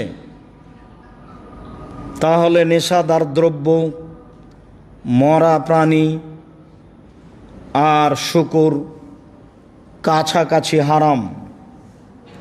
আবার বললেন, ইন্নাল্লাহ হাররামা বায়াল খামরে ও বায়াল মাইতাতে ও বায়াল খিনজিরে ও বায়াল আসনাম। আল্লাহ তাআলা হারাম করেছেন মদের ব্যবসা, হারাম করেছেন মৃত প্রাণীর ব্যবসা, হারাম করেছেন শুকুরের ব্যবসা, হারাম করেছেন পুতুল বিক্রির ব্যবসা। পুতুল তো আপনার বাড়িতে আজও আছে বলে আমার অনুমান, আপনাকে আমি কষ্ট দিইনি, নাই এটাই আমার ধারণা। তবু অনেক সময় দেখা যায় যে ঠিকই আপনার পাশে পুতুল আছে, ঘরে আছে সাজানো। কাঁকড়া তো আছে নাকি? কাঁকড়া আছে, আরও কি আছে, বউ সুন্দর করে নিয়ে এসে সাজিয়ে রেখেছে। বেঈমান হয়ে বাঁচার প্রয়োজন নাই। আবার এতে আর একটা সমস্যা আছে, এটা মহাপাপের সাথে সাথে এটা শিরক। আপনি মূর্তি সব পছন্দ করেন কেন, ভালোবাসেন কেন? যত দামে বেশি মূর্তি কিনেছেন, বেশি দাম দিয়ে, তত মন খারাপ করে ভাঙবেন। যদি এমনি প্লাস্টিকের পুতুল কিনেন তো এমনি ভেঙে দিন, আর যদি এটা সে স্বর্ণ রূপা হীরার হয় তাহলে একবারে দাঁত কিটমিট করে একবারে খুব বেশি করে শক্তি করে আছাড় দিয়ে ভাঙবেন, তাহলে হক আদায় হবে। আর বাপের ছবিটা যদি থাকে মরে যাওয়ার পরে পাসপোর্ট সাইজের বাড়িতে, ওটা আজকে ছিঁড়ে দিতে হবে, ওটা জ্বালিয়ে দিতে হবে। মোবাইলে যদি থাকে মা, খালা, ফুফু, বাপ, দাদা, নানি, নানা, কারও রাখা হবে না, ওর সাথে কোনো আপোষই নাই, সামান্যতম নেই। একটু এইভাবে যে ভিডিও এগুলো হচ্ছে, আমি অনেক সময় অস্পষ্ট, আমি বুঝতে পারি না এর কী হবে। সবাই বলছে, তাই আমিও বলছি যে এগুলো নিরুপায় করা যাবে, কোনো আপোষ নাই। এই খুব খারাপ জিনিস। বাড়িতে যা আছে এরকম অ্যালবামে থাকার, মোবাইলে থাকার, শোকেজে থাক, একটা থাকতে পাবে না। চিরদিনের জন্য মুহাম্মদ সাল্লাল্লাহু আলাইহি সাল্লাম পুতুল ক্রয় বিক্রি হারাম করেছেন, তার ব্যবসা হারাম করেছেন। এর মাধ্যমে যা উপার্জন আসবে সব হারাম। উমামা বাহিলি রাদিয়াল্লাহু তাআলা আনহু বলেন, রাসূল সাল্লাল্লাহু আলাইহি সাল্লাম বলেছেন, লা তাবিউল কায়নাত, বাদ্যযন্ত্র, গান বাজনার মাধ্যম, গায়িকাদের তোমরা ক্রয় করো না, বিক্রি করো না। ওয়ালা তাশতারুহুন্না, তোমরা তাদের ক্রয় করো না। ওয়ালা তুআল্লিমুহুন্না, তোমরা গান বাজনা, বাদ্যযন্ত্র, হারমোনিয়াম এসব কিছু ছেলে মেয়েদের শিখিয়ে দিও না। সামানাহুন্না হারাম, এর মাধ্যমে যত উপার্জন হবে সবই হারাম। গান বাজনা ছাড়া হেডমাস্টারই চলে না। গান বাজনা, বাদ্যযন্ত্র চিরদিনের জন্য হারাম, টোটালি হারাম, সম্পূর্ণরূপে হারাম। আব্দুল ইবনে ওমর রাদিয়াল্লাহু তাআলা আনহু বলেন, সামিয়া রাসূলুল্লাহ সাল্লাল্লাহু আলাইহি ওয়াসাল্লাম আল মাজামির, বাদ্যযন্ত্র আল্লাহ রাসূল শুনতে পেলেন। ফওয়াজা ইসবাইহি ফি উযনাইহি, শুনে আল্লাহর নবী তার দুই আঙ্গুল তার দুই কানের ভিতরে ঢুকিয়ে দিলেন। অনানিত তরিকে, রাস্তা থেকে দূরে সরে গেলেন। রাস্তা থেকে দূরে সরে গিয়ে বলছেন, হাল তাসমাউ শায়, আব্দুল্লাহ ইবনে ওমর তুমি কি কিছু শুনতে পাচ্ছ? কুলতু লা, আমি বললাম জি না, শুনতে পাচ্ছি না। ফারাফা ইসবাইহি মিন উযনাইহি, তখন আল্লাহর নবী তার দুই আঙ্গুলকে দুই কান থেকে সরিয়ে নিলেন। বাজনা শুনে তিনি কানের ভিতরে আঙ্গুল ঢুকিয়ে দিলেন। যে বাজনা আপনার বাড়িতে দিন রাত চলে, বাড়িতে যদি 20টা রুম থাকে তাহলে 19টা রুমে বাজনা চলে, সব দোকানে বাজনা চলে, সব ঘরে বাজনা বাদ্যযন্ত্র চলে, সব দোকানে মেয়ে নাচে, সব বাড়িতে মেয়ে নাচে। রাসূল সাল্লাল্লাহু আলাইহি সাল্লাম বলেন, তোমরা গায়িকাদের ক্রয় করো না, তোমরা গায়িকাদের বিক্রয় করো না, তোমরা গায়িকাদেরকে গান বাজনা শিখিয়ে দিও না। ওদের মাধ্যমে যত পয়সা উপার্জন হয় সব হারাম। যেসব দোকানে বাদ্যযন্ত্রের মাধ্যমে উপার্জন হয় সবই হারাম। অথচ ব্যবসা ছিল হালাল, কিন্তু বাজনা দিয়ে তাকে হারাম করেছে। ব্যবসা, মুদির দোকান, চাউল আছে, আটা আছে, ডাল আছে, কাপড় চোপড় আছে, ভালো বৈধ জিনিস আছে, কিন্তু বাজনা চলছে। একবারে শাড়ি পরিয়ে মেয়েটাকে ল্যাংটা করে সাজিয়ে রেখেছে। যদি মেয়ে সাজিয়ে রাখতে হয় তাহলে মাথা ছাড়া রাখতে হবে। ব্যবসা হালাল ছিল, কিন্তু মাধ্যম হারাম হওয়াতে সবই হারাম, কোনো সুযোগ নাই। সরিষার সমপরিমাণ আপোষ নেই। সারা পৃথিবীর মানুষ যদি এভাবে উপার্জন করে, সব দোকানপাটে নারী তুলে, পুরুষকে তুলে, এইভাবে ছবি মূর্তি দিয়ে, সারা পৃথিবীর মানুষই পাপী। সারা পৃথিবীর মানুষ যদি একসাথে ইবাদত করে, জিন ইনসান মানুষ যা কিছু আছে, পশু প্রাণী, সবাই যদি একজন মানুষের অন্তর হয়ে যায়, মানে সবাই যদি পরহেজগার হয়ে যায়, আল্লাহর নবী বলছেন, আল্লাহ তাআলা বলেন, আমার রাজত্বের এক পয়সা লাভ হয় না, আমার রাজত্বের এক পয়সা মান মর্যাদা বৃদ্ধি হয় না। সবাই যদি ভালো হয়ে যায়, সবাই হিন্দু মুসলমান বৌদ্ধ খ্রিস্টান সবাই যদি সুবহানাল্লাহ আলহামদুলিল্লাহ বলে, তাহলে আমার রাজত্বের এক পয়সা সরিষার সমপরিমাণ কোনো সুবিধা হয় না। সবাই যদি নাফরমান হয়ে যায়, মানুষজন জিন ইনসান যা কিছু আছে সবাই যদি আমাকে অমান্য করে, কেউ যদি আল্লাহকে স্বীকার না করে, আমার রাজত্বের এক পয়সা আসে যায় না। আমরা আছি, কিছু ভোগ করছি, করব, এটা সব নফল। এই নিয়ে আল্লাহর কাছে তেমন কিছু নেই। তার নাম দয়াশীল, ক্ষমাশীল রেখেছেন আমার আপনার সুবিধার জন্য।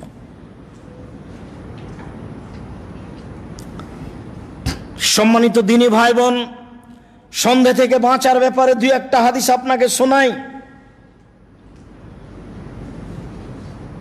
আয়েশা রাদিয়াল্লাহু তাআলা আনহা বলেন, কানা লি আবু বকরিন গোলাম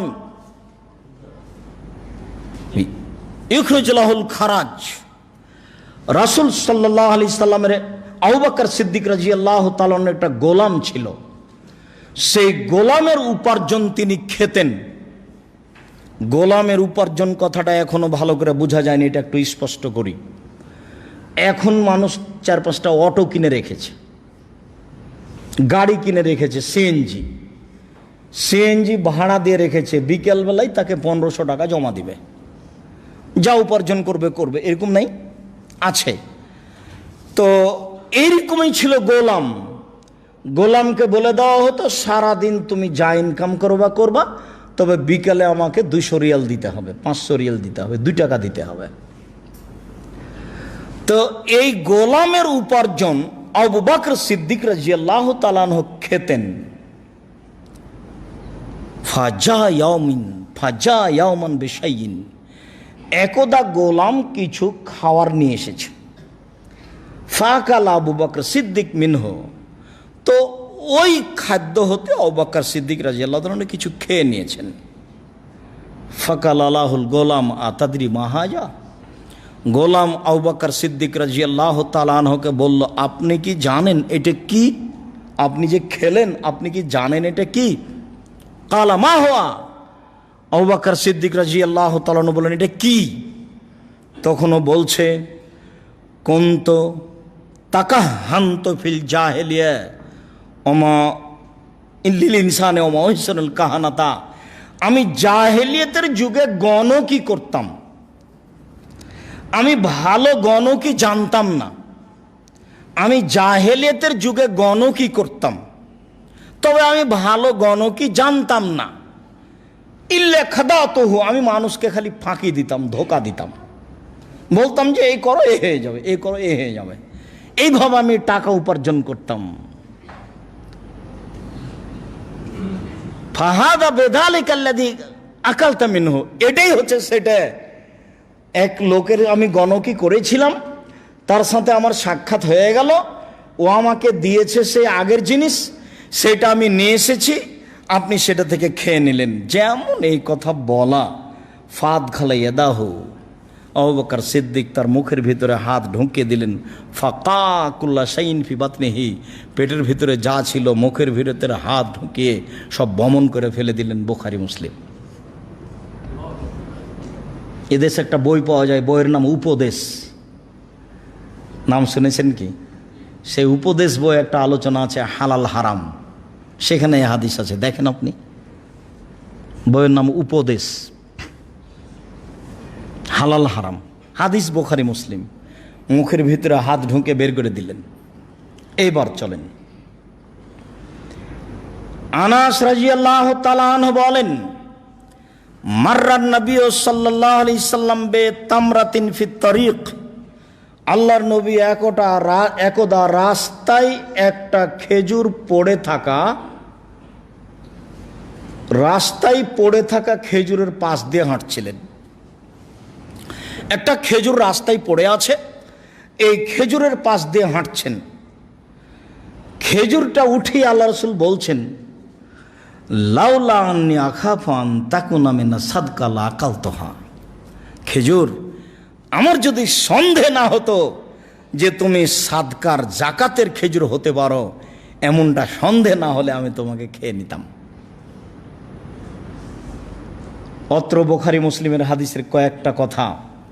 তার এক নম্বর কথা হচ্ছে এই যে আল্লাহর নবী হাতে নিয়েছেন একটা খেজুর, সেই খেজুরটা জাকাতের খেজুর না মানুষের ব্যক্তিগত খেজুর এটা বলতে পারেন না, তাহলে তিনি গায়েবের খবর জানেন কি করে? আপনাদের যে সব মসজিদে এলাকায় ছড়াচ্ছে যে তিনি হাজের নাজের সব কিছু জানতেন, গায়েব হাজের নাজের, তো একটা খেজুর হাতে করে আছেন, খেজুরটা কারো জাকাতের খেজুর পড়ে গেছে না কারো ব্যক্তিগত খেজুর বাড়ি থেকে কেটে নিয়ে যাচ্ছিল বা দোকানে নিয়ে যাচ্ছিল সেটা পড়ে গেছে, উনি বলতে পারছেন না। যদি আমার এই আশঙ্কা না হতো যে তুমি সাদকার খেজুর, তাহলে আমি খেয়ে নিতাম। আমার আশঙ্কা করছে যে তুমি সাদকার হতে পারো, আমি এটা তো খাবো না। পরের হাদিস আবার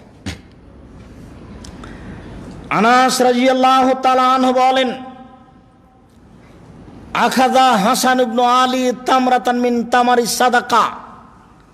হাসান ইবনে আলী যাকাতের একটা খেজুর হাতে নিয়েছেন। ওয়া জালা ফি ফিহি, হাতে নিয়ে খেজুরটা মুখে দিয়ে দিয়েছেন।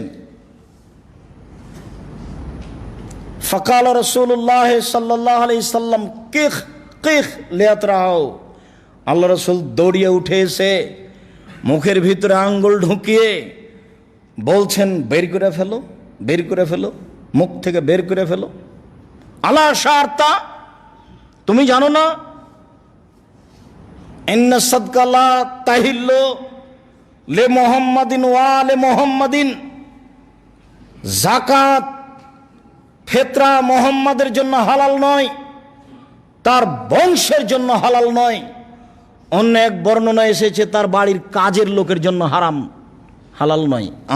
আমি খাবো না, আমার জন্য হারাম, আমার বংশের জন্য হারাম, আমার কাজের লোকের জন্য হারাম। তুমি জানো না, তুমি মুখে দিলে কেন? আবার তিনি বলছেন, অন্য সাদকা আউসাকুন নাস, দান হচ্ছে মানুষের ময়লা, মানুষের ময়লা আমি খাই না, আমার বংশ খায় না, আমার বাড়ির কাজের লোক খায় না, তুমি এটা মুখে দিলে কেন? ইন্না সাদকা লা তাহিল্লু লিকুল্লি ইমরিন কাসবিন, যেই মানুষ উপার্জন করে, হাতে উপার্জন করে খেতে পারে, ভ্যান চালিয়ে খেতে পারে, দিন মজুরি করে খেতে পারে, তার জন্য সাদকা জায়েজ নয়। ইন্নামা সাদকা আউসাকুন নাস, নিশ্চয় দান খায়রাত হচ্ছে মানুষের ময়লা, মানুষকে পাপ থেকে মোচন করার জন্য এটা করা হয়েছে। যার রুজির কোনো ব্যবস্থা নাই সেই খাবে, তুমি এটা মুখে দিলে কেন? রাসূল সাল্লাল্লাহু আলাইহি সাল্লাম সন্দেহ থেকে নিজেকে কিভাবে বাঁচাতেন তার একটা বুখারী মুসলিম থেকে আপনাকে একটা দিক দেখালাম। আবু বকর সিদ্দিক রাদিয়াল্লাহু তাআলা আনহু সন্দেহ থেকে কিভাবে বাঁচতেন, মুখের ভিতরে আঙ্গুল ঢুকিয়ে দিলেন। আর আমার কাছে আর আপনার কাছে কই ভারী মনে হয় না? ভারী মনে হচ্ছে কি? নির্দ্বিধায় তো খেয়ে যাচ্ছি, বিবেচনাও করি না যে এটা খাওয়া যাবে কি না।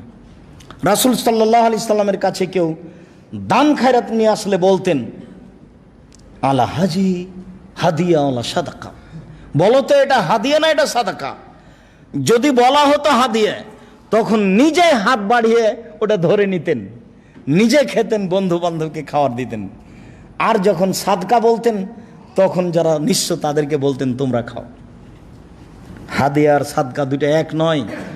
হাদিয়া হচ্ছে আত্মীয়তা, বন্ধুত্ব বজায় রাখার জন্য।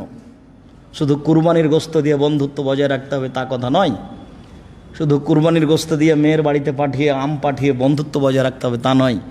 মাঝে মধ্যে যা কিছু আয়াত্তে আছে সেগুলি পাঠিয়ে, হাদিয়া হিসাবে পাঠিয়ে বন্ধুত্ব বজায় রাখতে হবে, সেটা হলো ইমানদারি, সেটা তো একটা নেকি আছে।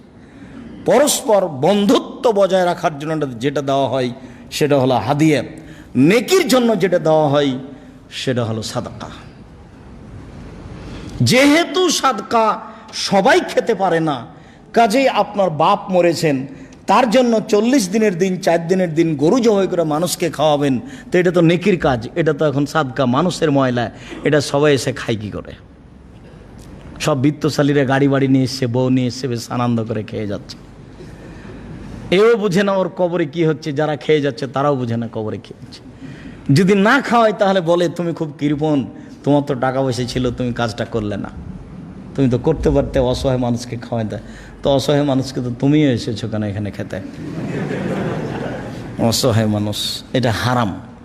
দুইটা পদ্ধতি আছে, যদি নির্ধারিত দিনে হয় তাহলে শিরক, আর যদি নির্ধারিত দিনে না হয় তাহলে বিদাত। নির্ধারিত দিনে শিরক এবং বিদাত দুইটা একসাথে, মানে এটা করা যাবে না। মানুষ মারা গেছে, বাপ মা মারা গেছে, তার জন্য সহজ পথ পানির পথ, একটা ভালো দামি পানি উঠানো মেশিন তাকে মসজিদে দিয়ে দিতে হবে, মায়ের নামে বাপের নামে। অসহায় পুরুষ নারীকে কাপড় দিতে হবে কিনা, এটা হলো দ্বিতীয় পরামর্শ। তৃতীয় পরামর্শ, টাকা পয়সা আছে, কওমি মাদ্রাসায় বিল্ডিং বাড়ি তৈরি করে দিতে হবে, ছাত্রছাত্রীদের থাকার ব্যবস্থা, এতিমদের থাকার ব্যবস্থা। একেবারেই সহজ পথ, বাপ মায়ের জন্য, আত্মীয় স্বজনের জন্য কাপড় চোপড়ের ব্যবস্থা করা। ওই যে খাওয়া মানুষ মাথায় আছে, তখন বলছে যে আব্দুর রাজ্জাককে সবই যদি না জায়েজ হয় তাহলে এতিমখানালে এতিমগুলোকে খাওয়াই, মানে খাওয়াবেই। হ্যাঁ, ওইটা মাথায় চেপে আছে, কোনটা উত্তম কোনটা প্রয়োজন সেটা বুঝতে চায় না। সম্মানিত দিনী ভাই বোন, মানুষের উপার্জনের হারাম পথের সবচেয়ে যেটা বেশি বড় হারাম পথ মানুষের, সেটা হলো সুদ। সেটা হলো অজান্তে ব্যবসা, যেটা আপনি করছেন সেটা বুঝতে পারছেন না সেটা হালাল না হারাম। রাসূল সাল্লাল্লাহু আলাইহি ওয়াসাল্লাম না আনিল হাসাতে ওয়াল গারারে, আল্লাহর নবী কঙ্কর দিয়ে ক্রয় বিক্রয় করতে নিষেধ করেছেন। আবার প্রতারণামূলক ব্যবসা করতে নিষেধ করেছেন। কঙ্কর দিয়ে ব্যবসা ছিল এই যে হাতে আপনার একটা কলম আছে, দোকানে অনেক কাপড় আছে, আপনি কাপড় কিনতে এসেছেন। জাহেলিয়াতের যুগে প্রথা ছিল এই কলমটা ছুঁড়ে মারবেন দোকানের কাপড়ের উপরে, যেই কাপড়টার উপরে গিয়ে পড়বে সেটা নিতে হবে, পছন্দ হোক আর না হোক। এটা হলো কঙ্কর ছুঁড়ে, পাথর ছুঁড়ে ক্রয় বিক্রয়। রাসূল সাল্লাল্লাহু আলাইহি ওয়াসাল্লাম এটা নিষেধ করেছেন। তারপরে নিষেধ করেছেন যেখানে প্রতারণা আছে, যত ক্রয় বিক্রয়ে প্রতারণা আছে সব হারাম। ডাক্তার পয়সা পাবে বলে দুর্বল সাধারণ ঔষধ ভালো ঔষধ বলে লিখে দিয়েছে, প্রেসক্রিপশনে লিখে দিয়েছে যে এই ওষুধ কিনেন, অথচ জানে এর চেয়ে ভালো ওষুধ আরেকটা আছে। এ হলো প্রতারক, এর উপার্জন হারাম। চিকিৎসা হালাল ছিল, কিন্তু ওর কর্মের কারণে ওর সম্পূর্ণই হারাম। যা উপার্জন করছে ছেলে মেয়ে নিয়ে, আহাল পরিবার নিয়ে, সব হারাম। বৈধ এখানে হওয়ার কোনো পথ নাই। পৃথিবীর কোনো মানুষ এর বৈধতা দিতে পারবে না। উনি যদি কলমে জেনে শুনে ঔষধ লিখেন যা তার জানা আছে এর চেয়ে ভালো আছে। ঠিক অনুরূপী আপনি চিকিৎসায় ঔষধ বিতরণের ব্যবসা করেন কোম্পানির পক্ষ থেকে, আপনি জানেন যে এর চেয়ে ভালো ঔষধ আছে, তখন আপনি বলছেন যে না এটা খুব ভালো, এটাও খুব ভালো, এটা আপনি নেন। দোকানে গিয়ে বলছেন, আপনার এত শ্রম, ভোর রাত্রে উঠে গেছেন দোকানে, ওখান থেকে ওষুধ নিয়েছেন, আবার নিয়ে আসছেন এখানে, সারা দিন ছুটে বেড়াচ্ছেন রাত 10টা 11টা পর্যন্ত, কত কষ্ট করে বাপ মায়ের জন্য ছেলে মেয়ের জন্য উপার্জন করলেন, সবই হারাম। এর একটা টাকা বৈধতার কোনো পথ মানুষ দেখাতে পারবে না। আপনি জানেন এর চেয়ে ভালো ওষুধ আছে, আপনি এটা ভালো বলে কেন বিক্রি দিলেন, এখানে ওখানে দিলেন কেন? এর নাম গারার, এর নাম প্রতারণা। আপনি জানেন যে এই কাপড়ের ভিতরে ক্ষতি আছে, কিন্তু ভিতরে একটু ছিঁড়া আছে, যদি প্রকাশ পাই তাহলে 200 টাকা কম হবে, তাই আপনি না বলে কাপড়টা বিক্রি করে দিলেন, গোটা ব্যবসাটাই হারাম। তার মানে আপনি প্রতারক। কেন আপনি এটা করতে গেলেন? আপনি একজন ছোট ব্যবসায়ী, বেগুন কিনেন, বিক্রি করেন, বড় বেগুনগুলি উপরে রেখেছেন, অথচ নিচে সব ছোট বেগুন আছে, দিয়ে আপনি একটা বিক্রি করলেন। নিজের জমি, নিজের পৈতৃক সম্পত্তি কষ্ট করে বেগুনের চাষ করেছেন, কিন্তু বেগুন কয়েকটা ভালো বস্তার মুখের উপরে রেখে বেশি দামে বিক্রি করলেন। এর নাম গারার। এমন বাক্য আল্লাহ রসুল একটা বলেছেন যা কিয়ামত পর্যন্ত চলবে, যেখানে নিয়ে যাবেন সেটা ব্যবহার করা যাবে। এখানে একটা পুকুর, 100 টাকার টিকিট কেটে সারাদিন মাছ মারবেন। একটা মাছ যদি পাওয়া যায় তাহলে তার ওজন 10 কেজি, অনেক টাকা হবে। সারাদিন বসে আছেন 100 টাকা দিয়ে, আপনি ছিপটে নিয়ে বসে আছেন মাছ মারার জন্য। এর নাম গারার, এটা হারাম। এই পুকুরে মাছ আছে, এই পুকুর মাছ সহ বিক্রি হচ্ছে, এর নাম গারার, এটা হারাম, এটা করা যাবে না। পুকুরে মাছ নাই, মাছ ছেড়ে ব্যবসা করবেন, তখন জায়েজ। বুঝাতে পারি না মনে হয়। রাসূল সাল্লাল্লাহু আলাইহি সাল্লাম বললেন, না আনিল হাসাত আন বাইল গারারে। রাসূল সাল্লাল্লাহু আলাইহি সাল্লাম আন বাইল হাসাত আন বাইল গারারে, কঙ্কর ছুঁড়ে ক্রয় বিক্রয়কে হারাম করলেন। ঠিক অনুরূপী প্রতারণামূলক যত ক্রয় বিক্রয় আছে সব হারাম। আপনি যে ওটাকে কি বলছেন, যেটাকে বলা হয় যে শেয়ারে ব্যবসা, বা আপনি কম্পিউটারে কি কি কেন যেন ব্যবসা করছেন, আপনি কি জানেন ওটা কি? সেটার বাজার মূল্য কি, সেটা জিনিস কি? যে জিনিসটা কিনছেন সেই জিনিসটা কম্পিউটারেই কিনেন, যদি জিনিসটা হালাল বলে আপনার কাছে স্পষ্ট হয়ে থাকে, যার কাছে হস্তান্তর করছেন সেও নিখুঁতভাবে পাবে বলে আপনি নিশ্চিত, তখন এটা জায়েজ। আপনার অধীনে না আসলেও কলমে কলমে আপনি বিক্রি করলেন, মুখে মুখে আপনি কিনলেন, বিক্রি করলেন, কিন্তু আপনি জানেন এটা কি। এখন না জেনে কম্পিউটারে শুকুরের ব্যবসা করছেন, এটা কি দিয়ে হবে? বা যে জিনিস কিনছেন আর যে জিনিস বিক্রি করছেন নিজেই জানেন না হালাল না হারাম, এটা কিভাবে হবে?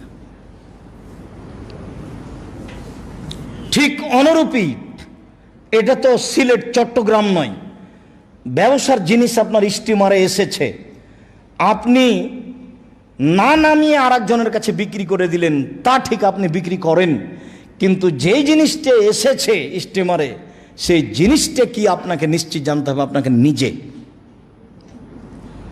এবং তার মালিকানা কাগজ টাগজ আপনার ঠিক আছে কি না, তারপরে আপনি আর একজনকে দিবেন, হস্তান্তর করবেন, তখন জায়েজ। কিন্তু আপনি বুঝতে পারেননি জিনিসটা কি, ঠিক কি বেঠিক, আপনি নিশ্চিত নন যে জিনিসটা বিক্রি করছি সেটা কি, কতদূর ভালো মন্দ, ততক্ষণ আপনি বিক্রি করতে পারবেন না। পরিশ্রম অনেক, কিন্তু ব্যবসা হারাম। সম্মানিত দিনী ভাই বোন, রাসূল সাল্লাল্লাহু আলাইহি সাল্লামের ওই বাক্যটা মনে রাখতে হবে, মান ওয়াকাফি শুবহাতে ওয়াকাফিল হারামে, যে ব্যক্তি সন্দেহের মধ্যে পড়ল সে হারামের মধ্যে পড়ল। যার চূড়ান্ত সিদ্ধান্ত নেই সেটা হলো চূড়ান্ত হারাম, যার চূড়ান্ত সিদ্ধান্ত নেই সেটা হলো চূড়ান্ত হারাম। রাসূল সাল্লাল্লাহু আলাইহি সাল্লাম হারামের ব্যাপারে, উপার্জনে হারামের ব্যাপারে যেই বিষয়ে তিনি বেশি সতর্কতা অবলম্বন করেছেন সেটা হলো সুদ। এমনভাবে সুদের বিষয়টি জনসমাজে ছড়িয়ে যাবে যে মানুষ আঁচ করতে পারবে না যে কিভাবে আমি সুদের ভিতরে ঢুকে গেলাম। ধোঁয়ার মতো, বাতাসের মতো অজান্তেই মানুষের উপার্জনে ঢোকে যাবে সুদ। আমি যে কাপড়টা পরে আছি পাঞ্জাবি, এই কাপড়টা যেখানে ফ্যাক্টরি তৈরি হয়েছে সেখানে সুদের টাকা উঠিয়ে ফ্যাক্টরিটা তৈরি করেছে। যত বড় বড় ইন্ডাস্ট্রিজের মালিক আছে, ব্যবসায়ী, সবারই প্রায় লোন নিয়ে ব্যবসা। কেউ দুই একজনের কথা বলা যায় না, প্রায় মানুষই স্বয়ংসম্পন্ন হয়ে ব্যবসা করতে চায় না, ব্যাংক থেকে টাকা উঠিয়ে নিয়ে ব্যবসা করতে চায়। অথচ সেই দিন আপনাকে একটা কথা বলেছিলাম, খুব ভালোভাবে আপনার স্মরণ আছে বলে আমার মনে হয়, যে রাসূল সাল্লাল্লাহু আলাইহি সাল্লাম প্রত্যেক প্রত্যেক দিন সলাতে সালাম ফেরার পূর্বে একটা দোয়া পড়তেন, যার নাম দোয়ায়ে মাসুরা। তিনি বলতেন, আল্লাহুম্মা ইন্নী আউযু বিকা মিন আযাবি জাহান্নাম, হে আল্লাহ আমি তোমার কাছে জাহান্নাম থেকে বাঁচতে চাই। ওয়া আউযু বিকা মিন আযাবিল কবর, আমি তোমার কাছে কবরের শাস্তি থেকে বাঁচতে চাই। ওয়া আউযু বিকা মিন ফিতনাতিল মাসিহিদ দাজ্জাল, তোমার কাছে আমি দাজ্জালের ফিতনা থেকে বাঁচতে চাই। ওয়া আউযু বিকা মিনাল মা'সাম ওয়াল মাগরাম, তোমার কাছে বাঁচতে চাই আমি বড় পাপ হতে, তোমার কাছে বাঁচতে চাই আমি ঋণ কর্য হতে, তোমার কাছে বাঁচতে চাই আমি বড় পাপ হতে, তোমার কাছে বাঁচতে চাই আমি ঋণ কর্য হতে। রাসূল সাল্লাল্লাহু আলাইহি সাল্লাম বলতেন সবসময়, আল্লাহু ইন্নী আউযু বিকা মিনাল বুখলি, আল্লাহ আমি তোমার কাছে আশ্রয় চাচ্ছি ঋণ কর্য হতে, আল্লাহ আমি তোমার কাছে আশ্রয় চাচ্ছি ঋণ কর্য হতে, আল্লাহ আমি তোমার কাছে আশ্রয় চাচ্ছি ঋণ কর্য হতে। ঋণ কর্য কি জিনিস যে রাসূল সাল্লাল্লাহু আলাইহি সাল্লাম দিন রাত তার থেকে বাঁচতে চাইতেন, আশ্রয় চাইতেন? ঋণ কর্য কি জিনিস যেটা থাকলে জানাজা হবে না? জানাজার সময়তে পূর্বে বলতে হবে যে আমার আব্বা মারা গেছেন, আপনাদের কোনো ঋণ লেনদেন আছে? যদি লেনদেন থাকে তাহলে জানাজা হবে না। আগে প্রস্তুতি নিতে হবে যে না আমি পরিশোধ করার জন্য প্রস্তুত আছি, তাহলে জানাজা হবে, তাছাড়া জানাজা হবে না। ঋণ কর্য থাকলে জানাজাই রাসূল সাল্লাল্লাহু আলাইহি সাল্লাম না করে দিয়েছেন। এই শোনো, এ লোকটা ঋণ আছে? জি না, জানাজা পড়িয়ে দিলেন। আর একটা, শোনো এর কি ঋণ আছে? জি। কেউ পরিশোধ করার আছে? আমি পরিশোধ করে দেবো, জানাজা পড়িয়ে দিলেন। আর একটা জানাজা আসলো, এর ঋণ আছে? জি। কেউ পরিশোধ করার কেউ দাঁড়ালো না, তিনি বললেন তোমরা জানাজা করো, আমি চলে গেলাম। রাসূল সাল্লাল্লাহু আলাইহি সাল্লাম জানাজা করালেন না, যার ঋণ আছে তার জানাজাই নাই। অথচ ঋণ নিয়ে গাড়ি বাড়ি করলেন, ছেলে মেয়ে ভোগ করবে, আপনি কবরে চলে গেলেন। কোন বুদ্ধি? ব্যাংকে চাকরি করলেই টাকা দিবে, সেই টাকা দিয়ে সুখে বাড়ি করবেন খুশিতে। এই হিসাব কেন, এত কেন উল্টা হিসাব? রাসূল আল্লাহ তাআলা বলেন, ইয়ামহাকুল্লাহু রিবা ওয়া ইউরবিস সাদাকাত, চিরদিনের জন্য আল্লাহ তাআলা সুদকে সংকুচিত করে দিয়েছেন, হারাম করে দিয়েছেন। মানুষ সুদ খেলে তার পয়সা কমে যাবে, সুদের পয়সা সংকুচিত হবে, আর দানের পয়সা বেশি হয়ে যাবে।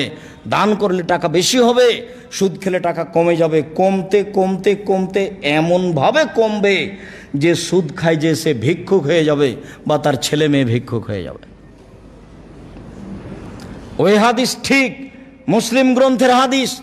রাসূল সাল্লাল্লাহু আলাইহি সাল্লাম বলছেন, লানাল্লাহু আকিলা রিবা ওয়া মুকিলাহু ওয়া কাতিবাহু ওয়া শাহিদাইহি, যে সুদ খায় তার উপরে অভিশাপ, যে সুদ দেয় তার উপরে অভিশাপ, যে সুদের সাক্ষী রাখে তার উপরে থাকে তার উপরে অভিশাপ, যে লিখে তার উপরে অভিশাপ। হুম সাওয়া, সবাই সমান।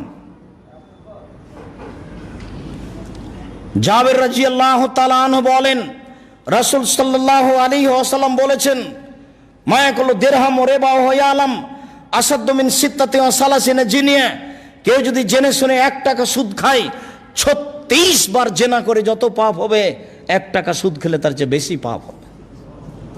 সুদের পাপটাকে জেনার সাথে নিয়ে গেছে। তা আমরা তো অনুবাদক, আমাদের তো কিছু করার নেই।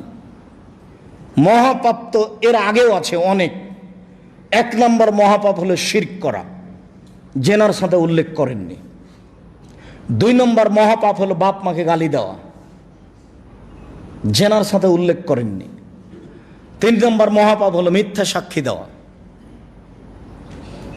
জেনার সাথে উল্লেখ করেননি। 4 নম্বর মহাপাপ হলো আকলু মালিল ইয়তিম, এতিমের অর্থ সম্পদ খেয়ে নেওয়া, জেনার সাথে উল্লেখ করেননি। 5 নম্বর মহাপাপ হলো আকলু রিবা, সুদ খাওয়া। এইটাকে তিনি জেনার সাথে উল্লেখ করছেন, ভাষাও খুব কঠিন, অথচ এর আগে 3-4টা বড় বড় পাপ আছে। অন্য হাদিসে এসেছে সন্তান হত্যা করা সিরিয়ালে 3 নম্বর মহাপাপ, সেটাকেও জেনার সাথে উল্লেখ করেননি। কিন্তু সুদকে তিনি জেনার সাথে উল্লেখ করছেন এভাবে যে কেউ যদি জেনে শুনে 1 টাকা সুদ খায়, 36 বার জেনা করে যত পাপ হবে, 1 টাকা সুদ খেলে তার চেয়ে বেশি পাপ হবে। তিনি বলেন, আর রেবা সাবুনা জুজান আইসা রহায়ন করো জুলুম্মাহু, সুদের পাপের 17টি ভাগ রয়েছে। বড় ভাগ হলো মার সাথে জেনা করলে যেমন পাপ হয়, একটি লম্বা হাদিস সংক্ষিপ্তভাবে অনুবাদ করে একটা পর্যায়ে সুদের আপনাকে দেখানোর চেষ্টা করি। সমর ইবনে জুনদুব রাদিয়াল্লাহু তাআলা আনহু বলেন, রাসূল সাল্লাল্লাহু আলাইহি সাল্লামের নীতি ছিল এজা সাল্লা সালাতাল ফজর, যখন তিনি ফজরের সালাত আদায় করতেন তখন আমাদের মুখামুখি বলতেন, হাল রাহাদু মিনকুমার রুয়া, গত রাত্রে তোমাদের কেউ কোনো স্বপ্নে কিছু দেখেছে কি? ফাইন রাহাদুন কাসাহা, যদি আমাদের কেউ কোনো স্বপ্ন দেখত তাহলে বলে দিত, আল্লাহর নবী আমি এই স্বপ্ন দেখেছি। ফায়াকুলু মাশা আল্লাহ তাআলা, তখন আল্লাহর নবী উত্তরে বলতেন, হ্যাঁ তোমার স্বপ্নের তাবির হলো এই, তোমার স্বপ্নের তাবির হলো এই, তোমার স্বপ্নের তাবির হলো এই, এইভাবে তিনি বলতেন। ফাকালা, একদা তিনি বললেন, হালরা আহাদুক মালাত রুয়ান, গত রাত্রে তোমরা কেউ কিছু স্বপ্নে দেখেছো? কুলনাল্লাহ, আমরা বললাম জি না আল্লাহর নবী, গত রাতে আমরা স্বপ্নে কিছু দেখিনি। কালা, তখন তিনি বলছেন, ইন্নী রাইতু লাইলাতা রাজুলাইনে, শোনো আমি গত রাতের দুইজন লোককে স্বপ্নে দেখেছি। এবার আল্লাহ রাসূল নিজে বলছেন নিজের স্বপ্নের কথা।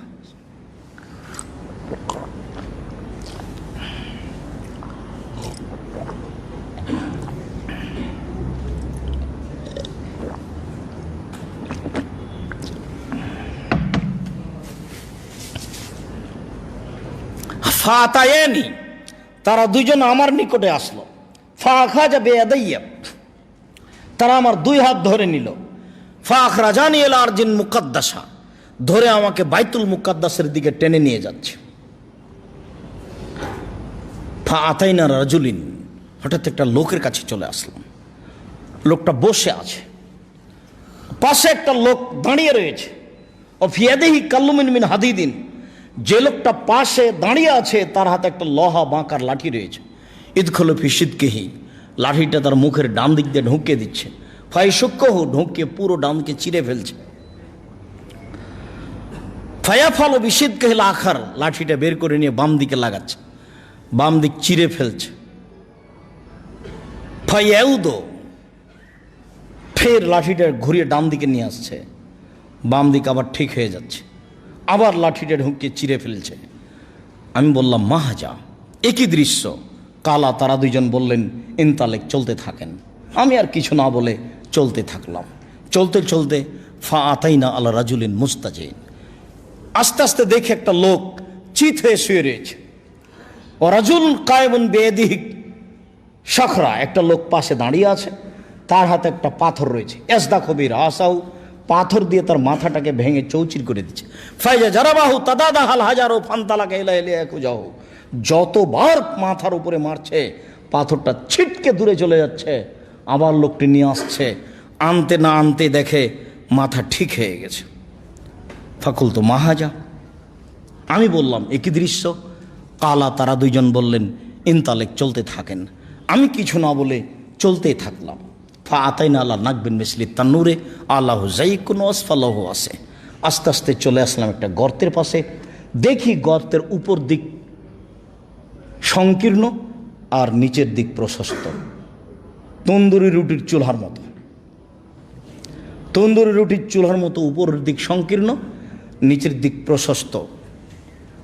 দেখলাম তাতাওয়াত তাহাতন না তাতাওয়াক্কাদ তাহাতন নার, ভিতরে দেখি ধাঁধা ধাঁধা ধাঁধা করে আগুন জ্বলছে।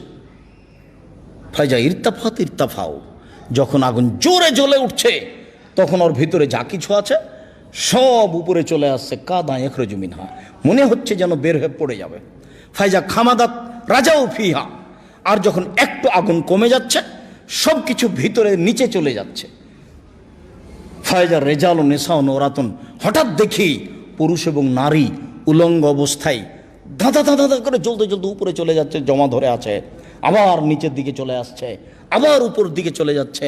ফাকুল তো মাহাজা, আমি বললাম একই দৃশ্য। কালা, তারা দুইজন বললেন, ইনতালেক, চলতে থাকেন। আমি কিছু না বলে চলতে থাকলাম। চলতে চলে আসলাম আলা নাহরিন মিন দামিন, একটা রক্তের নদী। নদীতে পানি নাই, শুধু রক্ত রক্ত।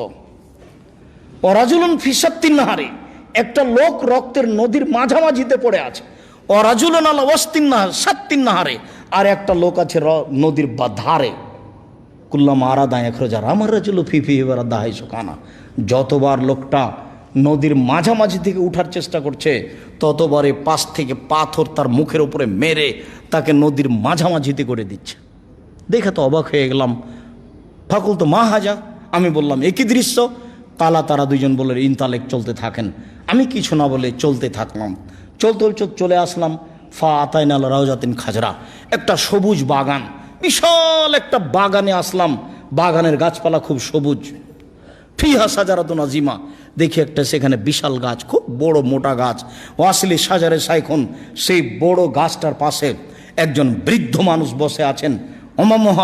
নাস, তার সামনে মুখে কতগুলি বাচ্চা ছেলে আছে। ওরা জুলুন কারিবন মিনে সাজারে ইউকুদুন নারা, গাছ থেকে একটু দূরে একটা লোক আছে, তার হাতে একটা লোহার লাঠি রয়েছে, লোহার লাঠি দিয়ে আগুনকে উত্তেজিত করছে। ফাসায় দাবিয়া সাজারা, তারা দুইজন আমাকে গাছের উপরে নিয়ে চলে গেলেন। ফাদ খালিদ দাঁড়ান, তারা একটা ঘরে ঢোকালেন। মারা আয়ত হাসানা কাত্ত, আমার জীবনে এত সুন্দর ঝকঝকে ঘর কখনো দেখিনি। আল্লাহ নবী বলছেন এত সুন্দর উন্নত মানের ঘর আমি কখনো দেখিনি। দেখি ফিহে শাবুন ও শেখুন ও শিবিয়ান ও নিশা, সে ঘরের ভিতরে আছে যুবক, সে ঘরের ভিতরে আছে যুবতী, সে ঘরের ভিতরে আছে বৃদ্ধ মানুষ, সে ঘরের ভিতরে আছে বাচ্চা কাচ্চা সব। ফা আখরাজানি, তারা দুইজন আমাকে ঘর থেকে বের করে নিলেন। ফা সায়দাবিয়া সাজারা, আরো উপর দিকে নিয়ে চলে গেলেন। কদ খালি দাঁড়ান, আর একটা ঘরে ঢুকিয়ে দিলেন। হে আহসান আফজল মিনহা, এই পরের ঘরটি আগের ঘরের চেয়ে কত সুন্দর তা আমি বিবরণ দিতে পারবো না। প্রথম ঘরটাই ছিল আমার কাছে অবাক। আবার ওখান থেকে বের করে এটাতে ঢোকালেন, এইটা আরো অবাক। ফিহে শেখ, তাতে দেখি বৃদ্ধ মানুষ আর যুবক মানুষ আছে। এখানে কোনো মহিলা নেই, এখানে কোনো বাচ্চা মানুষ নেই। ফাকুলতুল্লাহমা, আমি তাদের দুইজনকে বললাম আখবেরিনি আম্মার আয়তুল্লাহ লাতা, তোমরা দুইজন আমাকে বলে দাও তো এতক্ষণ পর্যন্ত কি দেখলাম। কালা নাম, তারা দুজন বললে হ্যাঁ, আপনাকে সব কিছু বলে দেব যা কিছু দেখলেন। প্রথম থেকে শুরু করি। ওই যে আপনি দেখলেন একটা লোকের মুখের ভিতরে লোহার বাঁকা লাঠি ঢুকিয়ে মুখ চিরে ফেলা হচ্ছে। ফারাজুলুন কাদ্দাব, ও মিথ্যা কথা বলতো। কিয়ামত পর্যন্ত তার সাথে এইভাবে আচরণ করা হবে, তাকে শাস্তি দেওয়া হবে। এটা হলো মিথ্যা কথার ফলাফল। আমাদের কাছে মিথ্যা কথা কিন্তু ভারী নয়, এমনিতে মিথ্যা বলি। রাসূল সাল্লাল্লাহু আলাইহি ওয়াসাল্লাম বলছেন, কেউ যদি মিথ্যে কথা ছেড়ে দেয় মজাক করে হলেও, আমি মুহাম্মদ সাল্লাল্লাহু আলাইহি সাল্লাম তাকে জান্নাতে একটা ঘর নিয়ে দেব। এ কথা তিনি নিজে বলছেন। কেউ যদি তর্ক ছেড়ে দেয়, ওয়াইন কানা মুহিক্কান, সত্য হলেও, আব্দুর রাজ্জাক সাহেব এটা বলেছেন, আরে না এটা বলেছেন, আরে না এটা বলেছেন, তর্ক সত্যও যদি হয় তবুও যদি তর্ক ছেড়ে দেয়, তর্ক না করে, আমি মুহাম্মদ সাল্লাল্লাহু আলাইহি সাল্লাম তাকে জান্নাতের মাঝামাঝিতে একটা ঘর নিয়ে দেব। আর মান আহসানা খোলকান, কেউ যদি চরিত্র ভালো করে, আমি মুহাম্মদ সাল্লাল্লাহু আলাইহি সাল্লাম তাকে জান্নাতুল ফেরদাউস নিয়ে দেব। একসাথে তিনটা কথা বললেন। এক, মজাক করে হলেও যদি মিথ্যা কথা না বলে আমি তাকে জান্নাতে ঘর নিয়ে দিব। দুই, সত্য হলেও যদি তর্ক না করে আমি তাকে জান্নাতের মাঝামাঝিতে একটা ঘর নিয়ে দিব। তিন, আচরণ চালচলন যদি ভালো করে তাহলে আমি তাকে জান্নাতুল ফেরদাউস নিয়ে দিব। একটা বই আছে উপদেশ, সে বইয়ের একটা গল্প আছে সত্য মিথ্যা। গল্পের নাম কি, লেখার নাম কি, সেই চ্যাপ্টার নাম সত্য মিথ্যা। দেখেন এই হাদিসটা আছে, সত্য মিথ্যা আলোচনায় তিন শ্রেণীর মানুষের ব্যাপারে বলছেন। তার এক শ্রেণীর মানুষ হচ্ছে মজাক করে হলে মিথ্যা ছেড়ে দিল। যারা মিথ্যা কথা বলছে তাদের সাথে এরূপ আচরণ করা হবে বিচারের দিন পর্যন্ত। মুখের ডান দিক দিয়ে বাঁকা লোহার লাঠি ঢুকে চিরে ফেলা হবে, আবার বাং দিক দিয়ে চিরে ফেলা হবে। মিথ্যার আশ্রয় নিতে হবে না, যা হবে হবে। দুই, ওই যে দেখলেন একটা লোক চিথে শুয়ে রয়েছে আর পাশে একজন দাঁড়িয়ে আছে, পাথর দিয়ে তার মাথাকে ভেঙে চৌচির করে দেওয়া হচ্ছে। ফারাজুলুন আলেম, উনি হচ্ছেন মাওলানা মানুষ, জানা অনুপাতে আমল করতেন না। কোরআন তেলাওয়াত করতেন না, জানা উন্নত আমল করতেন না, যার কারণে এই শাস্তি হচ্ছে। প্রায় আলেমই এমন, প্রায় বক্তৃতার জগতে এসে আরো বিপদে পড়েছে, কুলখানি চেহালাম করে আরো বিপদে পড়েছে। কিভাবে ওস্তাদ বলে দিয়েছে যে 8-10টা ছেলে নিয়ে যাও, খাওয়া দাওয়া করবে মানুষের বাড়িতে, টাকা পয়সা দিবে, খাওয়ারও ভালো হবে, আর তুমি কোরআন বক্সে দিও। মরা মানুষের নামে কোরআন বক্সে দিল, হলো কি না হলো তো কিছু বুঝতে পারলো না, বিশ্বাস দিয়ে চলছে ধর্ম। এই হুজুর জানা অনুযায়ী আমল করতেন না, যার কারণে তার মাথা ফাটিয়ে দেওয়া হচ্ছে। হাদিস বুখারী মুসলিম, ফিরে আসার কোনো সুযোগ নেই। ওই যে বলেছি, আম গাছে জাম ধরতে পারে, ধরে না, অমাবস্যার রাতে চাঁদ উঠতে পারে, উঠে না, সুঁয়ের ছিদ্র দিয়ে লাঙ্গলের ফাল ঢুকতে পারে, ঢোকে না, সুঁয়ের ছিদ্র দিয়ে লাঙ্গলের ফাল ঢুকে যেতে পারে, অসম্ভব হয়ে যেতে পারে। অমাবস্যার রাতে চাঁদ উঠে যেতে পারে, অসম্ভব হয়ে যেতে পারে। আম গাছে জাম ধরে যেতে পারে, অসম্ভব হয়ে যেতে পারে। কিন্তু যে কথা বললাম এতে সন্দেহ আছে বলে কিয়ামত পর্যন্ত চেষ্টা করলে সরে ঢোকানো যাবে না, তার নাম বুখারী মুসলিম। হুজুর বুঝতে পারেননি নিজের বিষয়টি, তার জন্য কত জটিল। এরপরে যে আপনি দেখলেন একটা ওই চুলার মধ্যে আগুন জ্বলছে, নারী পুরুষ উলঙ্গ অবস্থায় জমা ধরে জ্বলছে, এ হচ্ছে ব্যভিচার নেই। তারপরে যে আপনি দেখলেন রক্তের নদীতে একটা লোক পড়ে আছে, এ হচ্ছে সুদখোর। আমরা আলোচনার শেষের দিকে চলে এসেছি।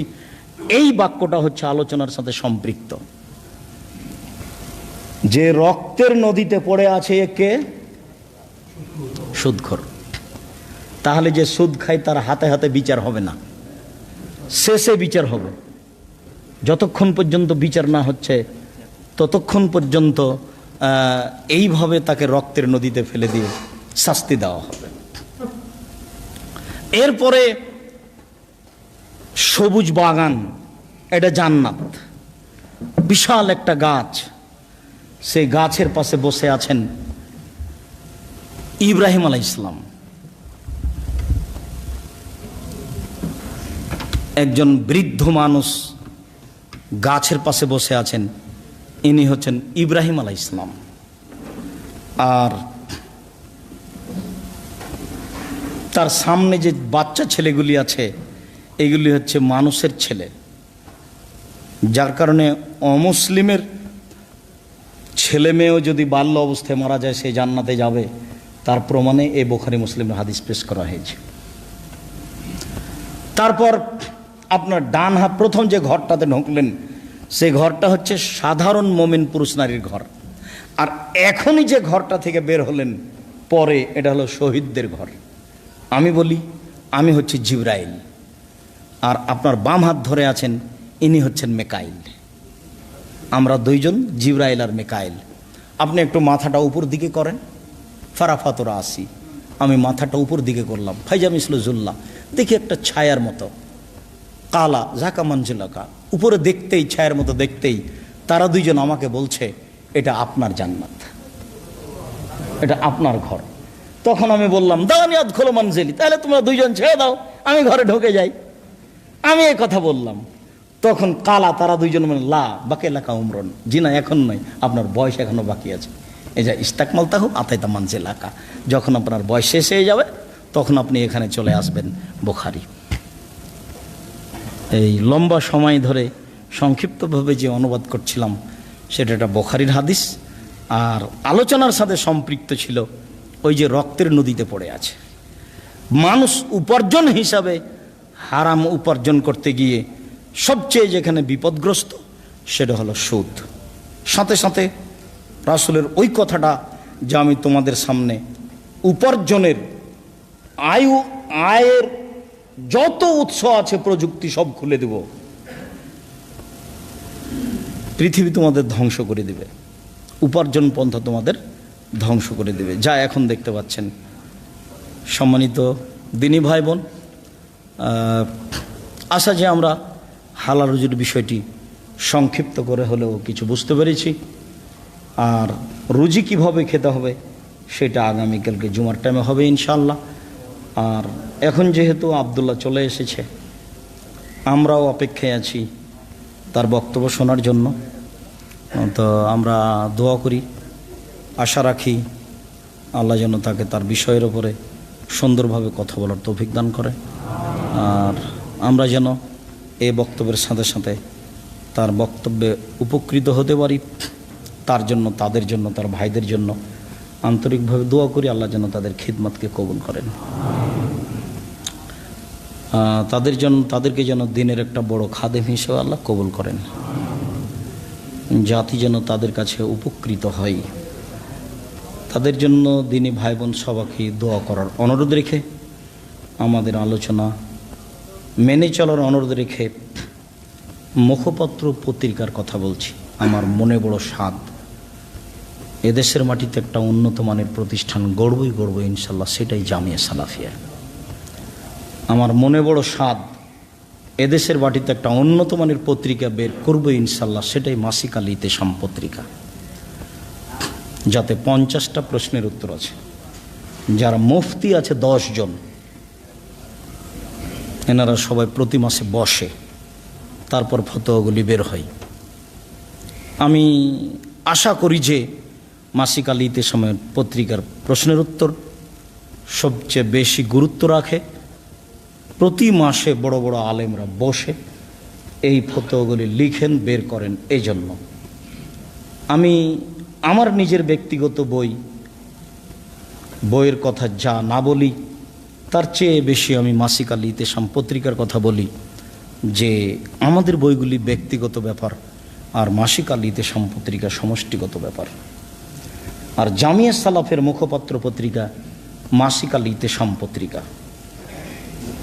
সারা দেশের বিদেশের যত দিনী ভাই বোন বাঙালি আছেন, সবার নিকটে আমি আব্দুর রাজ্জাক বিন ইউসুফ জোরালোভাবে অনুরোধ, দাবি জানাচ্ছি যে আপনারা মাসিক আল ইতেসাম পত্রিকা পড়েন।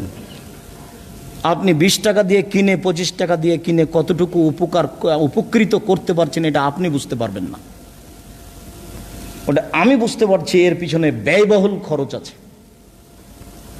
জামিয়া সালাফের পিছনে অধীনে যেসবগুলো সংক্ষিপ্ত চলে, তার চলে মাসিক আল ইতেসাম পত্রিকা। জামিয়া সালাফের অধীনে চলে অনলাইন আল ইতেসাম টিভি, যাতে বিষয়ভিত্তিক আলোচনা রয়েছে, প্রশ্নের উত্তর রয়েছে। জামিয়া সালাফের অধীনে আছে এতিম, 200 জন এতিম আছে। জামিয়া সালাফের অধীনে আছে 500 জন অসহায় ছেলে মেয়ে, যাদের বাপ মা আছে কিন্তু খরচ বহন করতে পারে না। জামিয়া সালাফের অধীনে আছে বিশাল বড় বড় 2টি প্রতিষ্ঠান, যাতে ছেলে মেয়ে আছে প্রায় 3850 জন, শিক্ষক শিক্ষিকা 167 জন, প্রতি মাসে বেতন লাগে প্রায় 20 লক্ষ। 3 মাস থেকে আপনারা নিজেরা পূর্ণ বেতন বহন করছেন। প্রতিষ্ঠান বন্ধ থাকার কারণে ছেলেমেয়ের পক্ষ থেকে যেটুকু আপনারা পান সেটুকু পাচ্ছেন না, ফলে আপনাদেরকে প্রতিষ্ঠান থেকে বেতন দিয়ে আসতে হচ্ছে 3-4 মাস থেকে। দোয়া করতে হবে আল্লাহ যেন করোনার দেশ থেকে সরিয়ে দেয়, যেন করোনার মতো একটা কিছু বালা মুসিবত দিয়ে আমাদের শিক্ষা প্রতিষ্ঠান সহ আরও যত ব্যবসা বাণিজ্য আছে সব ক্ষতিগ্রস্ত হবে। এটা যেন না হয়, আল্লাহ এটা যেন দূর করে দেয়। সাথে সাথে জামিয়া সালাফের অধীনে আছে আপনার ফ্রি অক্সিজেন বিতরণের ব্যবস্থা, প্রায় দেশের কয়েকটা জেলাতে রয়েছে।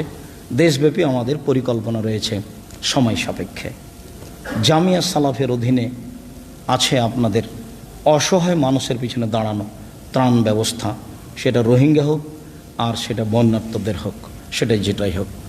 সাথে সাথে জামিয়া সালাফের উপস্থিত পরিকল্পনা আপনারা জানেন, সময় সাপেক্ষে বিস্তারিত বলবো। আজকের মতো এই পর্যন্ত বলে সকল দিনী ভাই বোনকে মাসিক আল ইতেসাম পত্রিকা নেওয়ার অনুরোধ জানিয়ে, আবদুল্লাহর বই তো আছে মিন্নাতুল বারি, বুখারীর ব্যতিক্রম ব্যাখ্যা এবং রিজিক, অন্যান্য বইগুলি সংগ্রহ করার অনুরোধ জানিয়ে আমার পক্ষ থেকে আপাতত কথা এখানেই শেষ করছি। আপনারা যারা আছেন বাইরে ভিতরে সবাই উপস্থিত থেকে অতীব গুরুত্বপূর্ণ কথা শুনবেন বলে আশাবাদী। এ আশা ব্যক্ত করে আমাদের আলোচনা মেনে চলার অনুরোধ জানিয়ে, আবদুল্লাহর গুরুত্বপূর্ণ আলোচনা শোনার অনুরোধ জানিয়ে আপাতত আমার কথা এখানে শেষ করলাম। সুবহানাকা আল্লাহুম্মা ওয়া বিহামদিকা আশহাদু আল্লা ইলাহা ইল্লা আনতা আস্তাগফিরুকা ওয়া আতুবু ইলাইক। আসসালামু আলাইকুম ওয়া রাহমাতুল্লাহ।